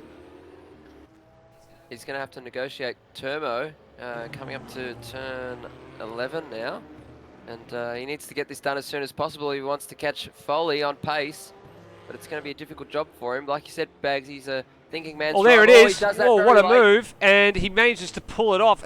He was out of control through that hairpin. That was an extremely late dive.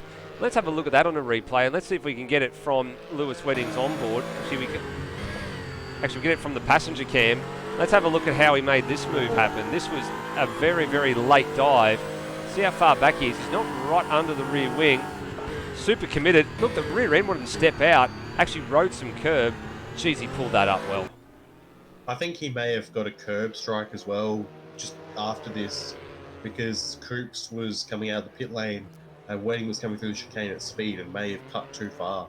Yeah, he has. You're absolutely right, Bagsy. He's been pinged. He has not shown up a Sector 1 time, so he has been awarded another curb strike. And we did say keep an eye out for counting curb strikes, not counting cars, counting curb strikes. And Wedding it from our count as it got at least 2.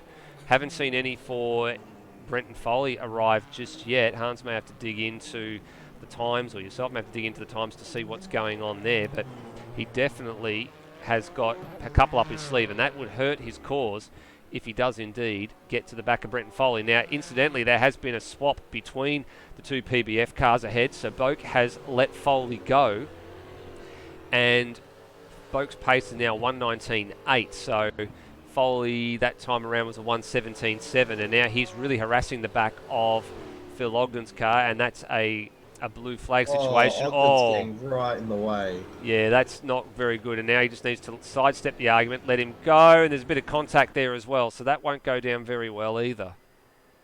Might raise the heart rate in the PBF camp. The wrench has appeared again on Brenton Foley's screen. Yeah, I think that maybe he might have some automated pit stops in the thing, or he may have accidentally hit a button. He's cleared it now, so that's good. Now, there you go. So there's Foley, Ogden, Boak, and then Wedding is in that shot as well. There goes Wedding now. So he's got visual sight of him just on the Brabham Straight, but that's about as much visual sight as Wedding has got. Wants the margin, let's have a look. It's down to 4.8 seconds, so Wedding's starting to pile on some pressure. As you said, he has got that curb strike, though. A lot of that was getting past Ogden, though, who's being quite an excellent roadblock for just everyone at the moment. He's now blocking Boak as well. Well, this will be interesting if it plays out in the next few minutes. Now, they both lock up a little bit, just Boak not as severely going into the hairpin. And where's Wedding in all of this? So he's now starting to come up on them as well. Now, I'm surprised that we're not seeing any blue flags being awarded here, because normally we get a blue flag on our screen. In actual fact, we're getting looking at the wrong person anyway. So if we go to Phil Ogden, yes, he is getting the blue flags. Yeah, they're out. So he needs to be aware of this. There's the same spot that happened again, and Wedding's right with Phil Boak. So this is now going to hurt Lewis Wedding if the pair of Boak and Wedding cannot clear this Lexus in the next few seconds. And he's gone wide. He's hit the tyre barrier. Wedding pounces. That's very, very opportunistic, and he's got the job done. No, he gets it around. He's turned it around. That is a huge moment in this motor race. He went for the gap. That was the opportunity that he needed to do, and that could very well be championship gone. Hans, talk us through this. So he's coming up on Phil Ogden and Phil Boak, and what happened is that he's just going for the opportunity on Phil Boak. He says, okay, I want to go for 2-for-1 deal here, but Phil Ogden was just in the way, and side-to-side contact, and just sent him around at turn 7, Steve. So shocker of run for Lewis Wedding in the last couple of laps. Bagsy, that could very well be championship deciding. It certainly could be, and honestly, you've got to say that's entirely on Ogden too. He's not been getting out the way for the leaders like he should be, unfortunately, and it's potentially cost Wedding his championship. Foley was inconvenienced by it as well, but nowhere near to the extent that Lewis was, and you get the feeling Lewis was just being a little bit too impatient there when he could see that Foley was being held up by him. He maybe should have just been a bit more circumspect about it. But he's coming up to him again, so we'll see how round 2 goes. I think he might just wait for turn 9. I think just get the run through the turn 8 part of the course, and then have a run down into turn number 9. As he backs it in a little bit into turn 7, he gets a good drive out. Let's just see how he handles this. I'm not sure if Ogden's going to get out of the throttle a little bit through turn 8, or just gently ease it off, because it's easy flat in these cars. Yeah, Wedding's going to have a go. Oh, he's given Ogden a little bit of a tap going through turn 8. Ogden got sideways. Geez, that was another heart-in-the-mouth moment. I think that's Lewis Wedding's way of saying, you have potentially ruined my race. That was a very hair-raising moment for Phil Ogden. Bit of a serve up there. Yeah, I'll say that was very, very un-Lewis Wedding-like as well. If he had, in fact, given him a serve, it certainly looked like it from where I was sitting. Rhodey's unfortunately DNF'd as well now. The 5th retirement from this race comes out of the PBF Team Trackstar camp, so he was in 11th, so he'll drop a bit further down the order. He'll drop to P13 by the time this is all said and done. Now, Foley's got an 11-second margin at the moment. Now, he has cleared... who's that? He's actually put a lap on Termo, who I think has actually come in as well. So Termo is the first of the cars a lap down. Phil Boker's come in and taken service. So the field is pretty much Line clean Mitch is now. stuck. Line Mitch was stuck in the middle of the road, so I think he may have. Yeah, he's had gone. an issue as well. He's gone as well. So that's the. the end of him. So did we have a look and see what happened there? He was crabbing down the thing, and I think, yeah, that looks to me like that's some sort of that is a mechanical failure or terminal failure, computer-based failure. Yeah, something's gone wrong there for Lime Mitch. So 2 DNFs in a matter of minutes. And we are now down to just 11 runners remaining as the beautiful Adelaide street circuit goes under lights, not just from the street lights, but also from the lights of all these cars around this circuit. And I must say, yeah. The gap is 10 seconds now, so it was only about 4 seconds before that issue, so 6 seconds has been potentially lost for Wedding, and honestly though, we'll see how his pace goes in this stint, but he might, even with that, he might not have been able to live with the pace that Foley's pulled out today. No, I don't think so. Hans, probably a sentiment echoed by yourself there.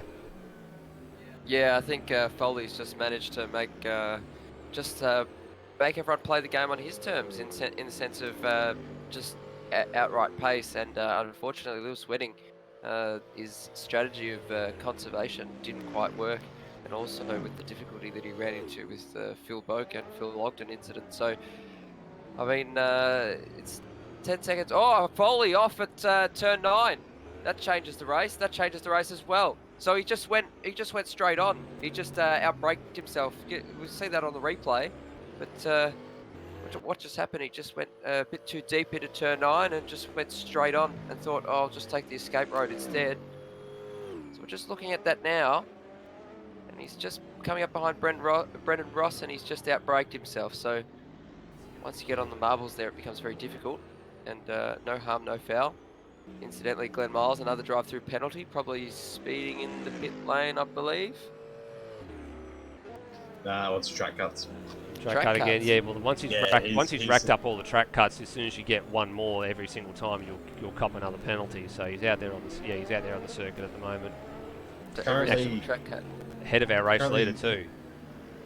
Yeah, he's just ahead of our race leader, who lets him pass quite well. Ogden could learn something from Glenn Miles in that regard.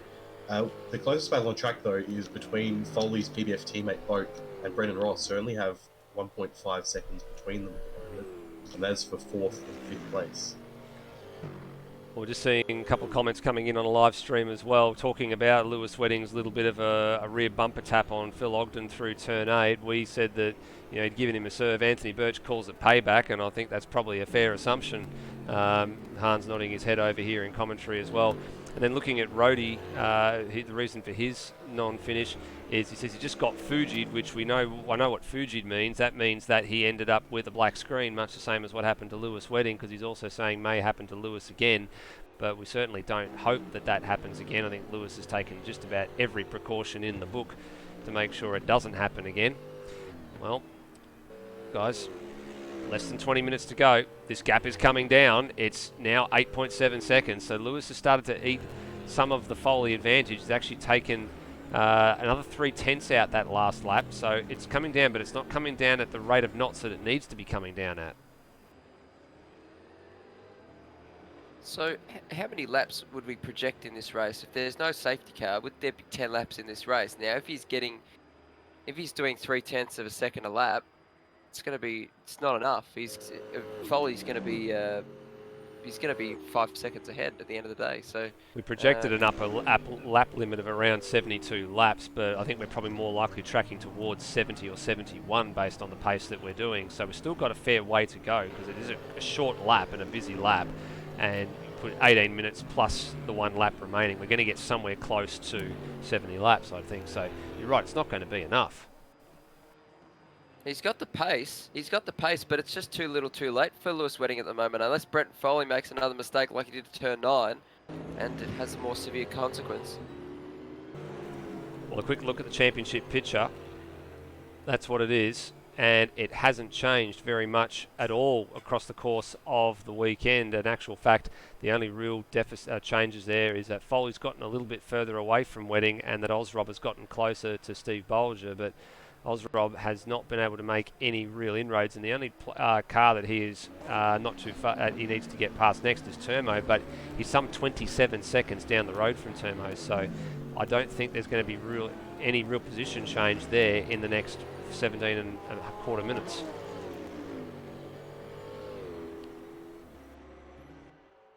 Now, the way Foley is going, he's perhaps going to put Brennan Ross a lap down in the next few laps.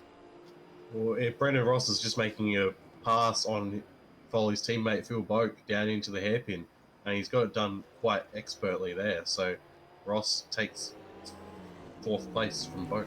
Yep, that's a great move from Brendan Ross, and on top of that, good awareness by Nathan Higginson getting out of the way as well, the lap traffic down at the hairpin, as we now get the full night effect with these bright LED headlights, and Phil Boak is now going to be put a lap down by Brenton Foley as well. In actual fact, Brendan Ross getting the blue flags, as you can see on your screen there. So Phil Boak, I think he's spun. Has he spun? It looks like he's had a bit of a moment out of the hairpin. I think he caught a tap from Higginson. Let's pick that up. So here he was. So he stayed to driver's left and let Foley through, and then just drove it straight down the middle of the road, and got a tap. Higginson just couldn't stop in time. So that's that's a bit of a concertina effect there, with everybody getting through the final corner, and in actual fact Higginson pulled over and let Phil Boak go back past. Now, I mean, that's not a positional gain thing, but that is just, I guess, a sportsmanship thing as well. Gap at the front's actually increased for Foley, although I believe he got a curb strike last lap because he does not have a last lap time on our timing screens. Correct, he does have a curb strike, so that is the first one we've seen for Brent Foley. And speaking of curb strikes, there's another one possibly. Ben Miles again.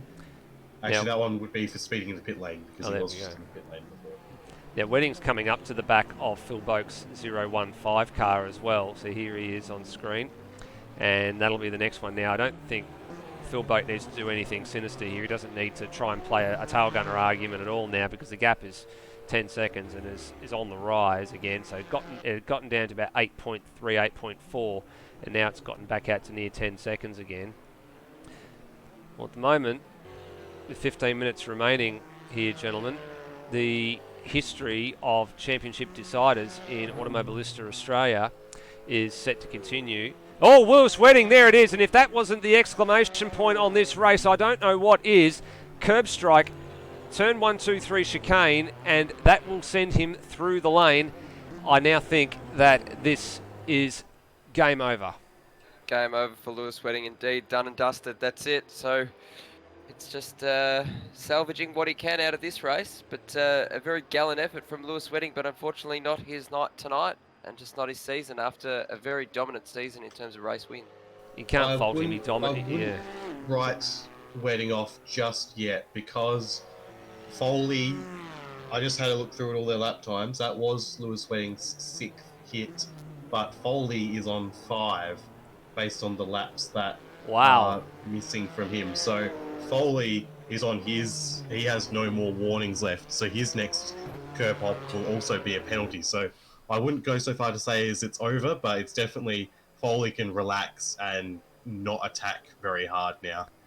Ah, yes, the golden point. It strikes again. It certainly does, and we see Lewis Wedding cutting the entrance to the pit lane again just to try and shorten it as much as possible. Now he's been followed in there. I think that might be Nathan Higginson that's come in behind as well. Yes, it is. So Wedding trundles down the pit lane at this agonising 40 km/h speed limit, and he'll come back out into the race behind, I think that's Coops, who's just gone through, but he comes out with some clear track around him. So you'll have to be careful. Now, meanwhile, Brenton Foley. So you're telling me, Bagsy, the race leader's got 5 strikes because we've been keeping an eye on them, but they obviously come up very, very quickly with some of the other things that we're keeping an eye on here in both our respective commentary boxes. But you're telling me that this race leader's only got one, is pretty much on his last limit. Yep, he is entirely on his last limit, and it's I feel a bit bad for Lewis Wedding because there was earlier in the race he had Coops on the racing line in front of him going through the chicane, having just come out of the pits, and he took avoiding action, which was one of the laps that he got a curb strike on. So very unfortunate for Lewis Wedding that one was also counted towards him. Now, this is one thing that we had talked about in the pre-race, and also Lewis Wedding and Brenton Foley had discussed this as well, about how they drive at pace and how they don't have, or Brenton Foley mainly doesn't have that conservative switch. Is this the time that we see Brenton Foley realise that he needs to go into conservative mode? He just needs to keep it on the track, or does he continue to do what he's been doing and try and keep smashing out these laps? You want to go slightly conservative at least, because we have seen him make a couple of mistakes, but you don't want to. He's got to focus on that chicane, basically. Don't bugger up that chicane, because that's where you're going to get your drive through, and that's where it's going to make this race a lot more interesting than he wants it to be. At the moment, he's got a 26-second lead. We saw it was about 15 or 16 seconds to do the drive through, so he just wants to keep everything nice, keep at a pace, but don't push like you're qualifying. Just run a nice pace. We saw last lap he did a 1:18.166, which is one of the slowest laps he's done all race, and this lap doesn't look like it's going to set the world on fire either. And he's not using all the track either, so he's staying well away from some of the outside curbs. He's not using all of the roads. His lap time is another 1:18.1, so that's really, really good. So he's going very much, he's just hitting that pace number, and he's just doing that. It looks like he might actually get overtaken by Ross, because Ross is actually doing faster laps than him, so potentially Ross unlapping himself here. Yeah, Rossi had a moment at the back end of turn 7 on the last lap as well. It went very wide and clouded the wall, but I wouldn't be surprised to see Brenton Foley just sidestep Brendan Ross's Mercedes here in the next few moments and just let him go and then just run the race, because Brendan Ross has been doing lap times at 17.9 since the last time around, so it's 0.2 of a second quicker, but just for the fact that Foley has time in his pocket here, I think he probably will sidestep the argument. Now, Hans, what are you keeping an eye on out there at the moment? Just seeing what sort of pace that Lewis Wedding's driving at the moment, given he's now recovering from this drive-through penalty. He hasn't given up. His times are similar to Foley's, about 10th quicker, but he's really reliant on Foley to make a big mistake here now.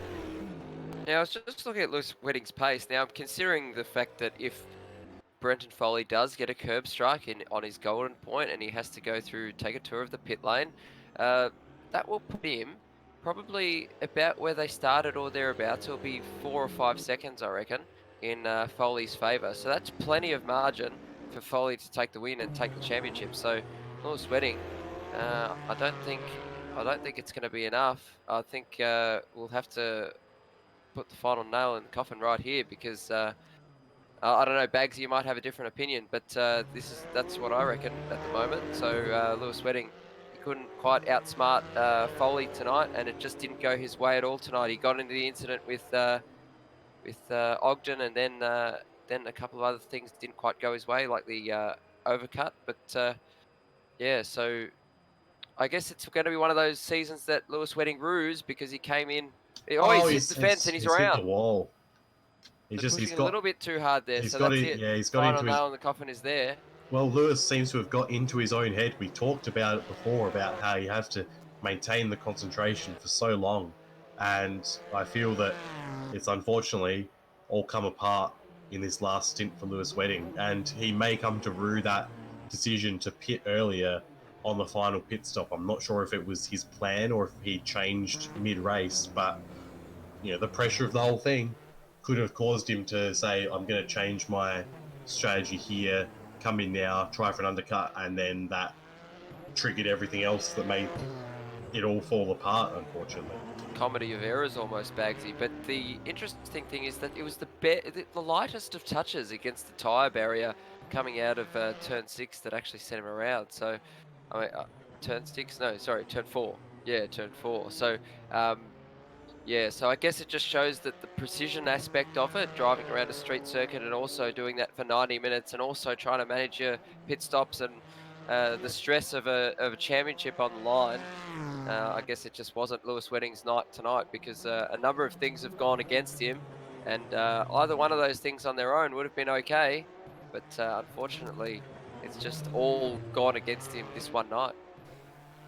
What's an interesting point to draw here is that gap didn't go up when Wedding had that moment out of turn 4. In actual fact, it stayed precisely just about where it was. It's around the 26, 27, 28 second mark. Lewis it wasn't 25 before. Yeah, Lewis is also doing a commendable job here now to keep it under 30 seconds, because if Brenton Foley does get a curb strike toward the back end of this race, like let's say it's in the last couple of laps, he's going to have to serve it, because if you are within 30 seconds and you decide not to serve that drive-through penalty, you will be added 30 seconds to your race time. So if Lewis keeps it under 30 seconds, he's forcing Foley to actually pit lane and serve the drive-through penalty, and then give himself a run at potentially making an overtake happen. And also, every time you go down that pit lane, you've got to adhere to that pit lane speed limit. So if Foley were to get a drive-through, he could start getting into his own head, and then suddenly you speed on the drive-through, and then all of a sudden you're behind. Or if it happens on the last lap and you can't take the drive-through, suddenly you've got a 30-second penalty, and that's going to cost you the race win and the championship. Well, 6.5 minutes is all that remains, and the race leaders are working lap 63 at the moment, so looking like we're on our target to get towards about the 70 lap mark. Interesting to note, though, gentlemen, we didn't get the safety car that probably not just Lewis Wedding, but probably a couple of other drivers would have been thinking about as well. Yeah, I think it's just gone, in terms of incidents, we've had a lot less, surprisingly. Partially because it's a street circuit, so people tend to be a bit more careful than in some of these more open tracks that can lull you into a bit of a false sense of security. You see sometimes you'll have a race at Monaco where everyone will finish, or there'll be a lot less incidents just because everyone has that respect for the track that they might not have when you don't have walls right in next to you. Hans, what are your thoughts on that safety car that we haven't seen? Lewis said it in his interview across the weekend that he thought he was expecting at least one to come out. He didn't think it was going to be crazy like what happened at Fuji, which we believe was something in the track itself that actually caused a lot of that. But to not see a safety car at Adelaide is a bit rare. We didn't see a safety car in TCR, but we did see it in AMS Oz Super 2. Very, very opening lap, we did see it as well. So it does happen here. Yeah, that's right, and especially like with some of the bigger incidents tonight, I'm surprised that they didn't actually bring out the safety car. So I guess that's just one of the things that didn't go Lewis Wedding's way tonight. He punted on a safety car, and unfortunately it didn't happen. And it's all a matter of what might have been for Lewis Wedding and potentially another championship for Brenton Foley, which just shows the dominance of Foley in AMS Oz competition. And just what are we going to see next year with Loose Simsport potentially taking on a new teammate, which should be interesting to see how that goes in the teams battle. We might see another new team up the rostrum of the teams championship, Steve. Yeah, we have a little bit more information on that at the end of tonight's broadcast, just as a look ahead to what's happening in 2020. And yeah, we know very well publicised at the moment that Lewis Wedding is looking for somebody to run opposite him in Loose Sim Sport in GT3 machinery for next year. So if you think you're good enough and you want to run alongside one of the best sim racers here in Automobilista Australia, please put your hand up and see if you're good enough to sit opposite Lewis Wedding. But that's for next year. We are slowly counting down the minutes to the end of the last Automobilista Australia race for 2019. Basically, we've seen an awful lot, not just in GT3 this season, but in the earlier season this year as well. And this is going to bring down the curtain on what's been probably some of the most hotly contested racing that I think we've seen in GT3 since it actually started here in AMS Oz. Yeah, there's been some excellent races and some races that have had full-on battles for the whole time. You don't know where to look. This one's quietened down a little bit in the final stages here, but there was definitely some action. The whole first stint, Wedding and Foley going out at hammer and tongs and seeing how the strategy would play out. Foley's probably quite glad to have had a bit of a relaxing end to this race compared to how some of them ended only a few weeks ago at Zandvoort. The end of that race was incredibly tense as well and sort of set the stage for the last few rounds and how we've ended up here today. Hans, we take a look at things that you and I have done over the last couple of, or actually the last 8 or so months with mainly Super 2, but you've had a little bit here in GT3 as well. But Super 2 in Automobilista Australia, well, became the Brenton Foley show after Bathurst. Up until that point, his teammate Phil Boak had the championship ascendancy, and again, another championship that did a complete about-face over just one round and to completely change the complexity of it. Yeah, to be fair, I think it was not Brenton Foley's own doing that he was up against it at the start of the Super 2 Championship. He did deal with a few disconnects, and I believe Will Devonish was sort of in the same situation as well.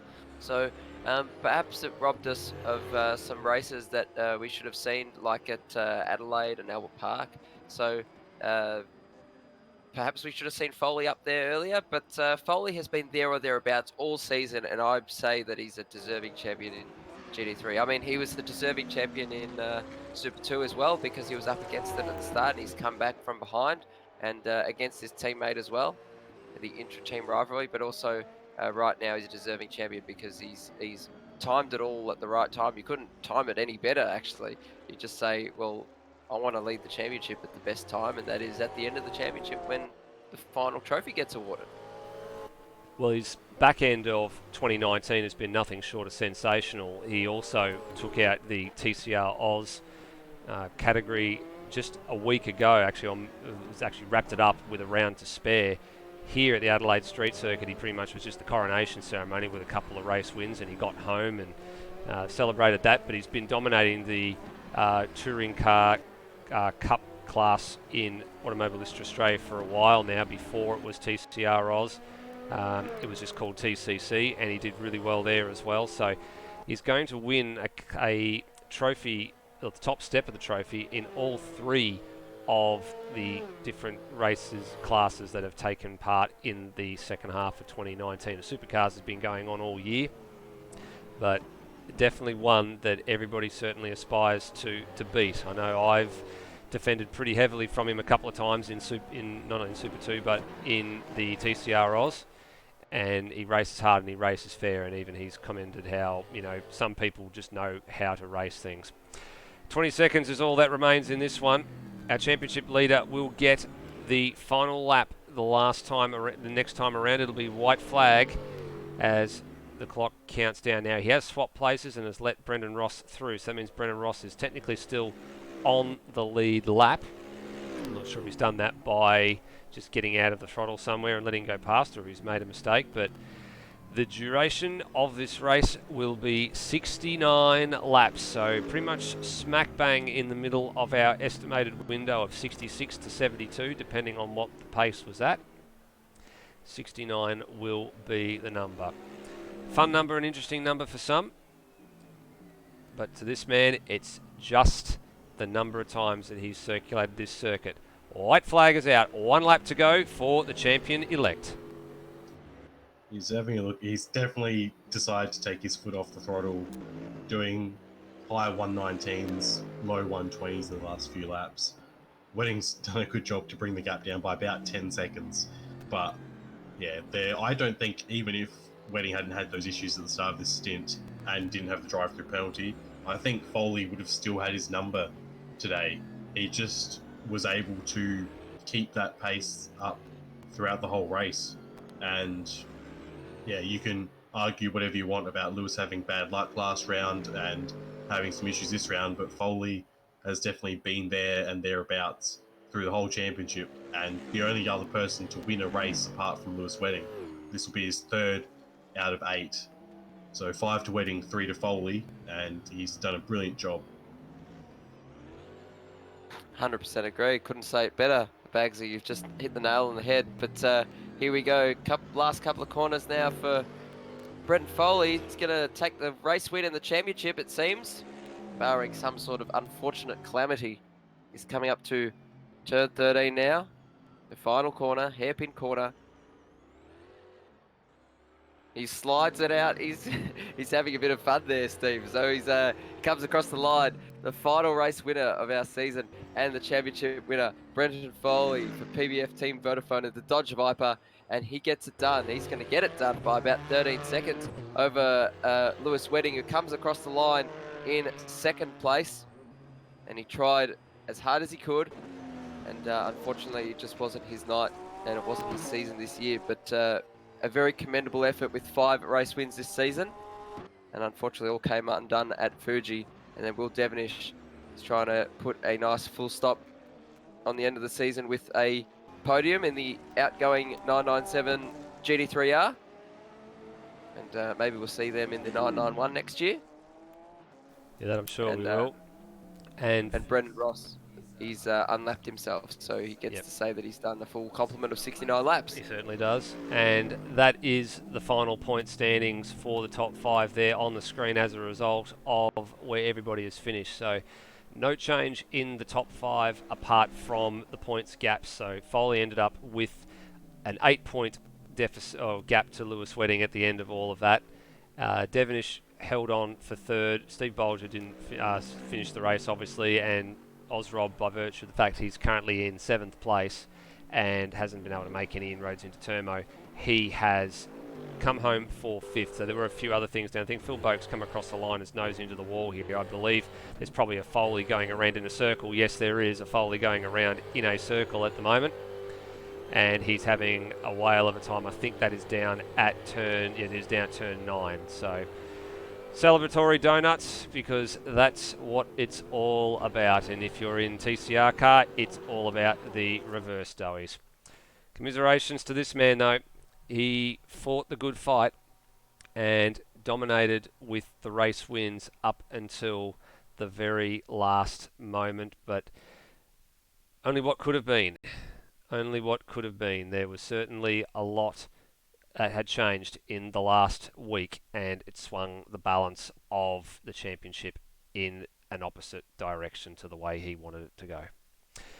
Well, gents, we're just going to wait a little bit here. We've got a couple of drivers that are just making their way out of the cars into position for a little bit of a chat, and I think we've got the top 2 here at the moment, just waiting on the last one to come in, and we should be good to go. But what have we witnessed? We've witnessed another title decider going down to the last race of the season here, Bagsy, and we're pretty fortunate, 4th time in as many GT3 seasons that we have it decided at the final round. Great for us as commentators. Sort of didn't get to the crescendo that we thought it was going to get to, though, didn't it? I mean, you can't complain with the caliber of racing we've had this season, and it's been going down to the wire quite a lot. And honestly, this whole race, anything can happen. So you are never going to be comfortable with calling a winner until everyone's crossed the line and the checkered flag's been done. So I was very happy with this season, the racing we got. Yeah, no, certainly not. Well, we've got the 1st and 2nd place gentlemen here. We're missing Will Devonish, I believe, for 3rd place at the moment. He hasn't actually popped in, but Bagsy, let's have a chat to our second place man tonight, and unfortunately for him, it's not back-to-back GT3 titles. Yeah, we've got Lewis Wedding here. It was always going to be difficult after having a DNF at Fuji, and you ran a brilliant pole position and were going pretty well until that last stint, Lewis. Do you reckon you had the pace even without those issues in the last stint, or did Foley have it today? I think it was pretty close. I mean, I don't think there's really sort of much between us throughout the race. Obviously, the first stint showed that where one of us would get ahead and it'd just be it was a seesaw in the first stint, and then obviously you got the undercut. I knew what he was going to do, so I was like, all right, I'll go the opposite way. And yeah, the second stint didn't quite work out as I hoped for whatever reason. In the second stint, the rear left tire overheated more than what it did in the first stint, despite the pace that we were going at. And sort of dropped a little bit of time there, and then yeah, the final stint, it's a little bit of bad luck and a little bit of frustration. Unfortunately, made it a bit of a dull ending. Yeah, we saw you coming out and having the issues there with the lapped traffic. Was the idea to pit earlier than Foley to try and undercut him, or was that your initial strategy, or were you originally planning to go later? Because in the commentary box, we sort of assumed you were going to have a shorter final stint. So was that always the plan, or was that sort of on the fly? Well, I saw how sort of Foley was going towards the end of the first stint a little bit, and how obviously his car's gone in the past. The rear tires in particular on that car seemed to fall away, and I was setting pretty quick lap times towards the end of that second stint there, and I knew I had fuel in the tank to make it a shorter pit stop. So I figured I'll pit a little bit early, and if he pits a lap later, then he's going to have, obviously worse off tyres towards the end of the race, and that'll give me a slight advantage. Even if the gap sort of remained about the same, I was sort of confident I could sort of reel it in and all that. And it wasn't really, the first couple laps weren't too bad. I didn't get caught up too badly, but I think there was a couple instances I come across Coops when he was leaving the pits, unfortunately, and he was going through the first chicane. I didn't know where to go, so I had to cut the chicane and got one of my track cuts there, and that cost me a little bit of time. And then there was a couple other ones where I was sort of catching up to Phil there after I had a little sort of half spin earlier. I think it was in that stint, but I had a little sort of half spin. But I was catching up to Boki, and then after that final stop there, and he was having trouble getting past the Lexus, and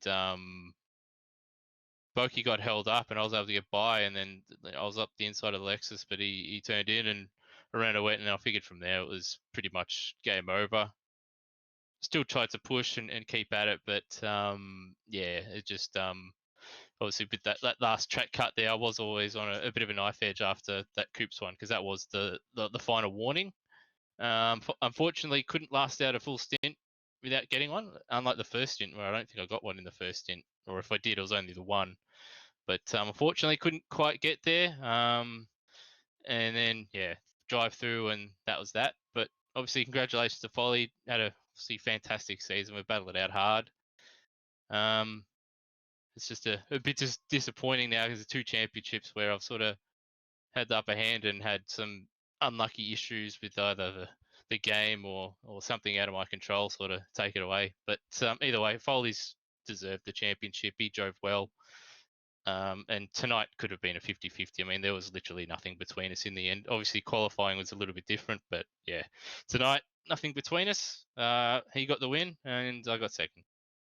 It's been a pleasure watching you guys race all season, and yeah, it's a shame that you came just short, but it's been very good to watch you race so far. I will hand it over to Steve now to interview our championship winner. Well, before we go that far, we'll let turn Hans Brunswick loose on Will Devenish for third place. Thank you, Steve. It's my pleasure to interview once again Will Devenish. He's put a good full stop on the end of the season with a third place for the JP Sim Shed Belong 997 Porsche. Will, well done, mate. Thanks, mate. I think that sort of wraps up the season. Third in the championship, third on track.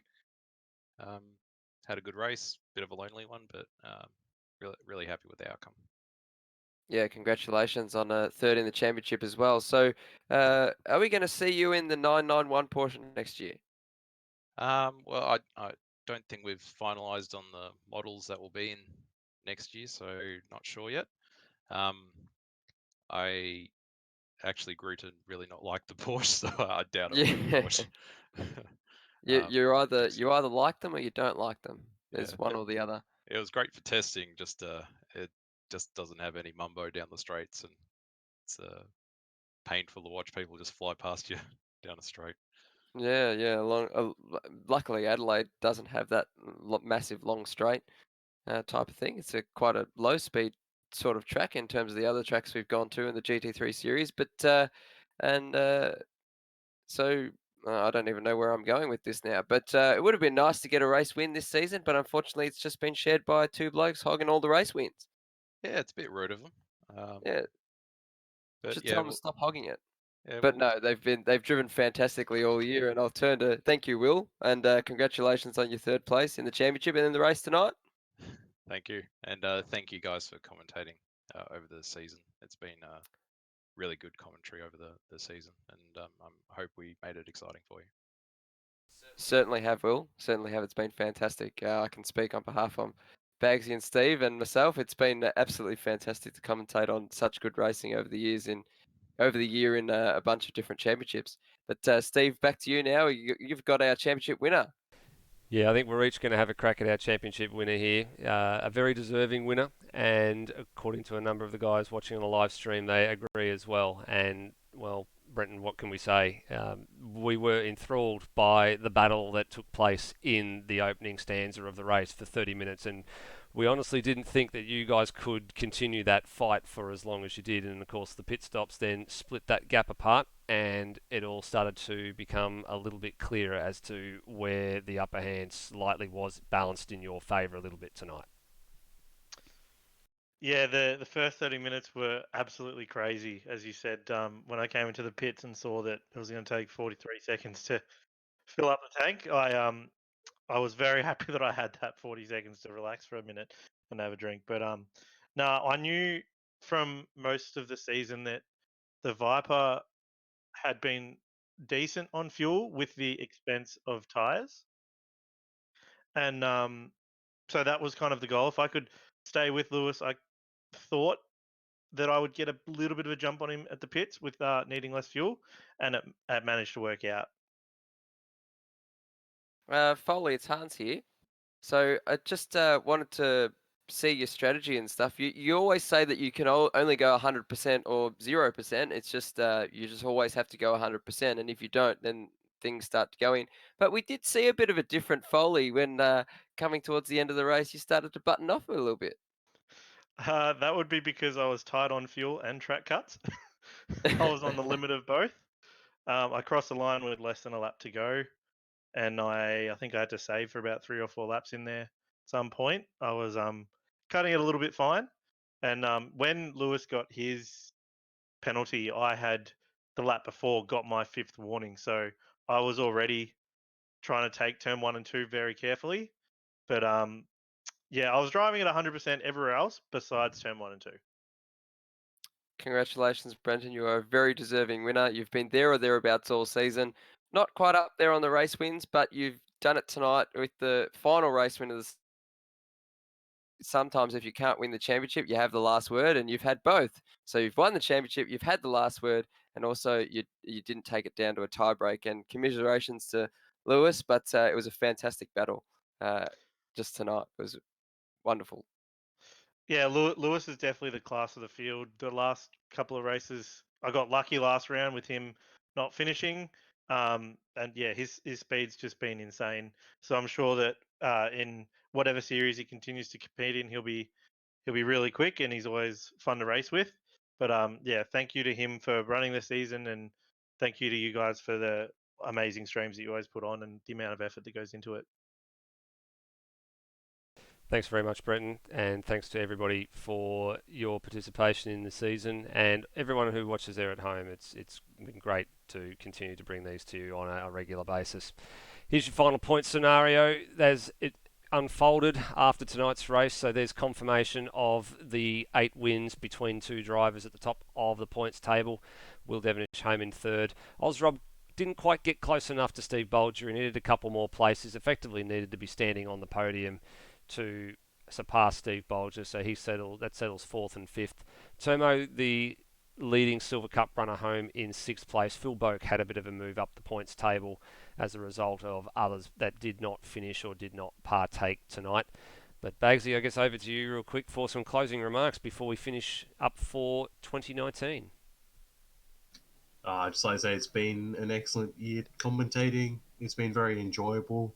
It's been nice to be able to watch all these races and get a really good view and just commentate over them. And with you guys as well, it's a very much something I enjoy doing. So thank you to all the racers for all your efforts as well. And looking forward to 2020. Yeah, it's been great not only sharing a box in the real world with yourself and Hans in my own house with what we now deem to be the purpose-built commentary box, but also no matter where we commentate from, whether it's here, whether it's from between states or on the other sides of town, you guys have been really, really great with me this year in both Super 2 and GT3, and I can't thank you both enough. No, it's been a complete pleasure working with you, Steve, and Bagsy tonight. It's been amazing. But also, thanks to the drivers for being so supportive. I never would have thought that I would be any good at anything like this, and everyone's been so kind with their support. And I guess sometimes when you're a young bloke, you have a bit of useless knowledge somewhere, but it did come in handy eventually. So I guess it's all right, and I guess it's amusing people, and it's making people enjoy things, and people can watch. The drivers can watch it later on and enjoy it, or maybe criticize my opinions or criticize any of our opinions. But that's the beauty of it. Just wanted to say it's just been a pleasure throughout the whole season, and doing Super 2 and now GT3, and just. I get to live vicariously my sim racing dreams that I can't sim race right now, but it makes me keen just to go sim racing again. It's sparked that interest in me again. So I've got to get a computer and a proper wheel and go racing. Get the old Logitech Momo out, but I think it's too old. Well, that is it for GT3 for 2019. But a quick look ahead to what is coming in the next decade. I can't believe I'm saying we're about to enter another decade. GT3 will return in season 2020. There it is right there. Big combination of 60, 90 and 120-minute races and a whole list of tracks there. Some ones we've been to before, some ones we haven't been to before. So keep an eye out for that. There'll be some registration information available in the next couple of weeks. And then to go along with that, there is a new team structure, a new points format. Night-time races, day-nights, day-only races. There's going to be a lot of change, so keep your eye out for that in the next couple of weeks. To go along with that, there is also the GT3 Sprint Series, so a very short 5-race series of shorter track layouts, more aggressive in-game setting, and it is going to be combined scoring with the GT3 World Series to award an overall GT3 champion for 2020. So that's something a little bit different for next year. Also, be remiss of us not to keep you guys in the loop about AMS Oz TCAC Season 4. The mod is out now. Registrations are happening now. It will start in early 2020. And if you want to do some offline racing over the course of the Christmas and New Year period, grab the mod. It's up there on Automobilista Australia and go for it. And last but not least, there's been some talk about this one coming, but it will be happening next year. The HQ Holdens, they are going to be happening. There's a few little things that are being done to the mod as we speak. Some great liveries being churned out by Anthony Birch and a couple to come from myself as well. And not only that, this has been shown in its very raw state to a couple of people in the HQ fraternity, and they are super excited. One, Dave Moore, who some of you may or may not have heard of, is very much Mr. HQ here in Victoria, and he is very effing impressed, to quote him directly. So keep an eye out for that in the new year. Well, given we're approaching Christmas time, it'd be remiss of me not to say to all of you, please drive safely over the course of Christmas. The road toll in just about every state is up on last year, and at a time of year where we all need to be home with our loved ones and spending time together, the most important part of the year where everyone needs to take a bit of precaution on the road. So please, as always, drive safely. See you in 2020. Enjoy Christmas. Bye for now.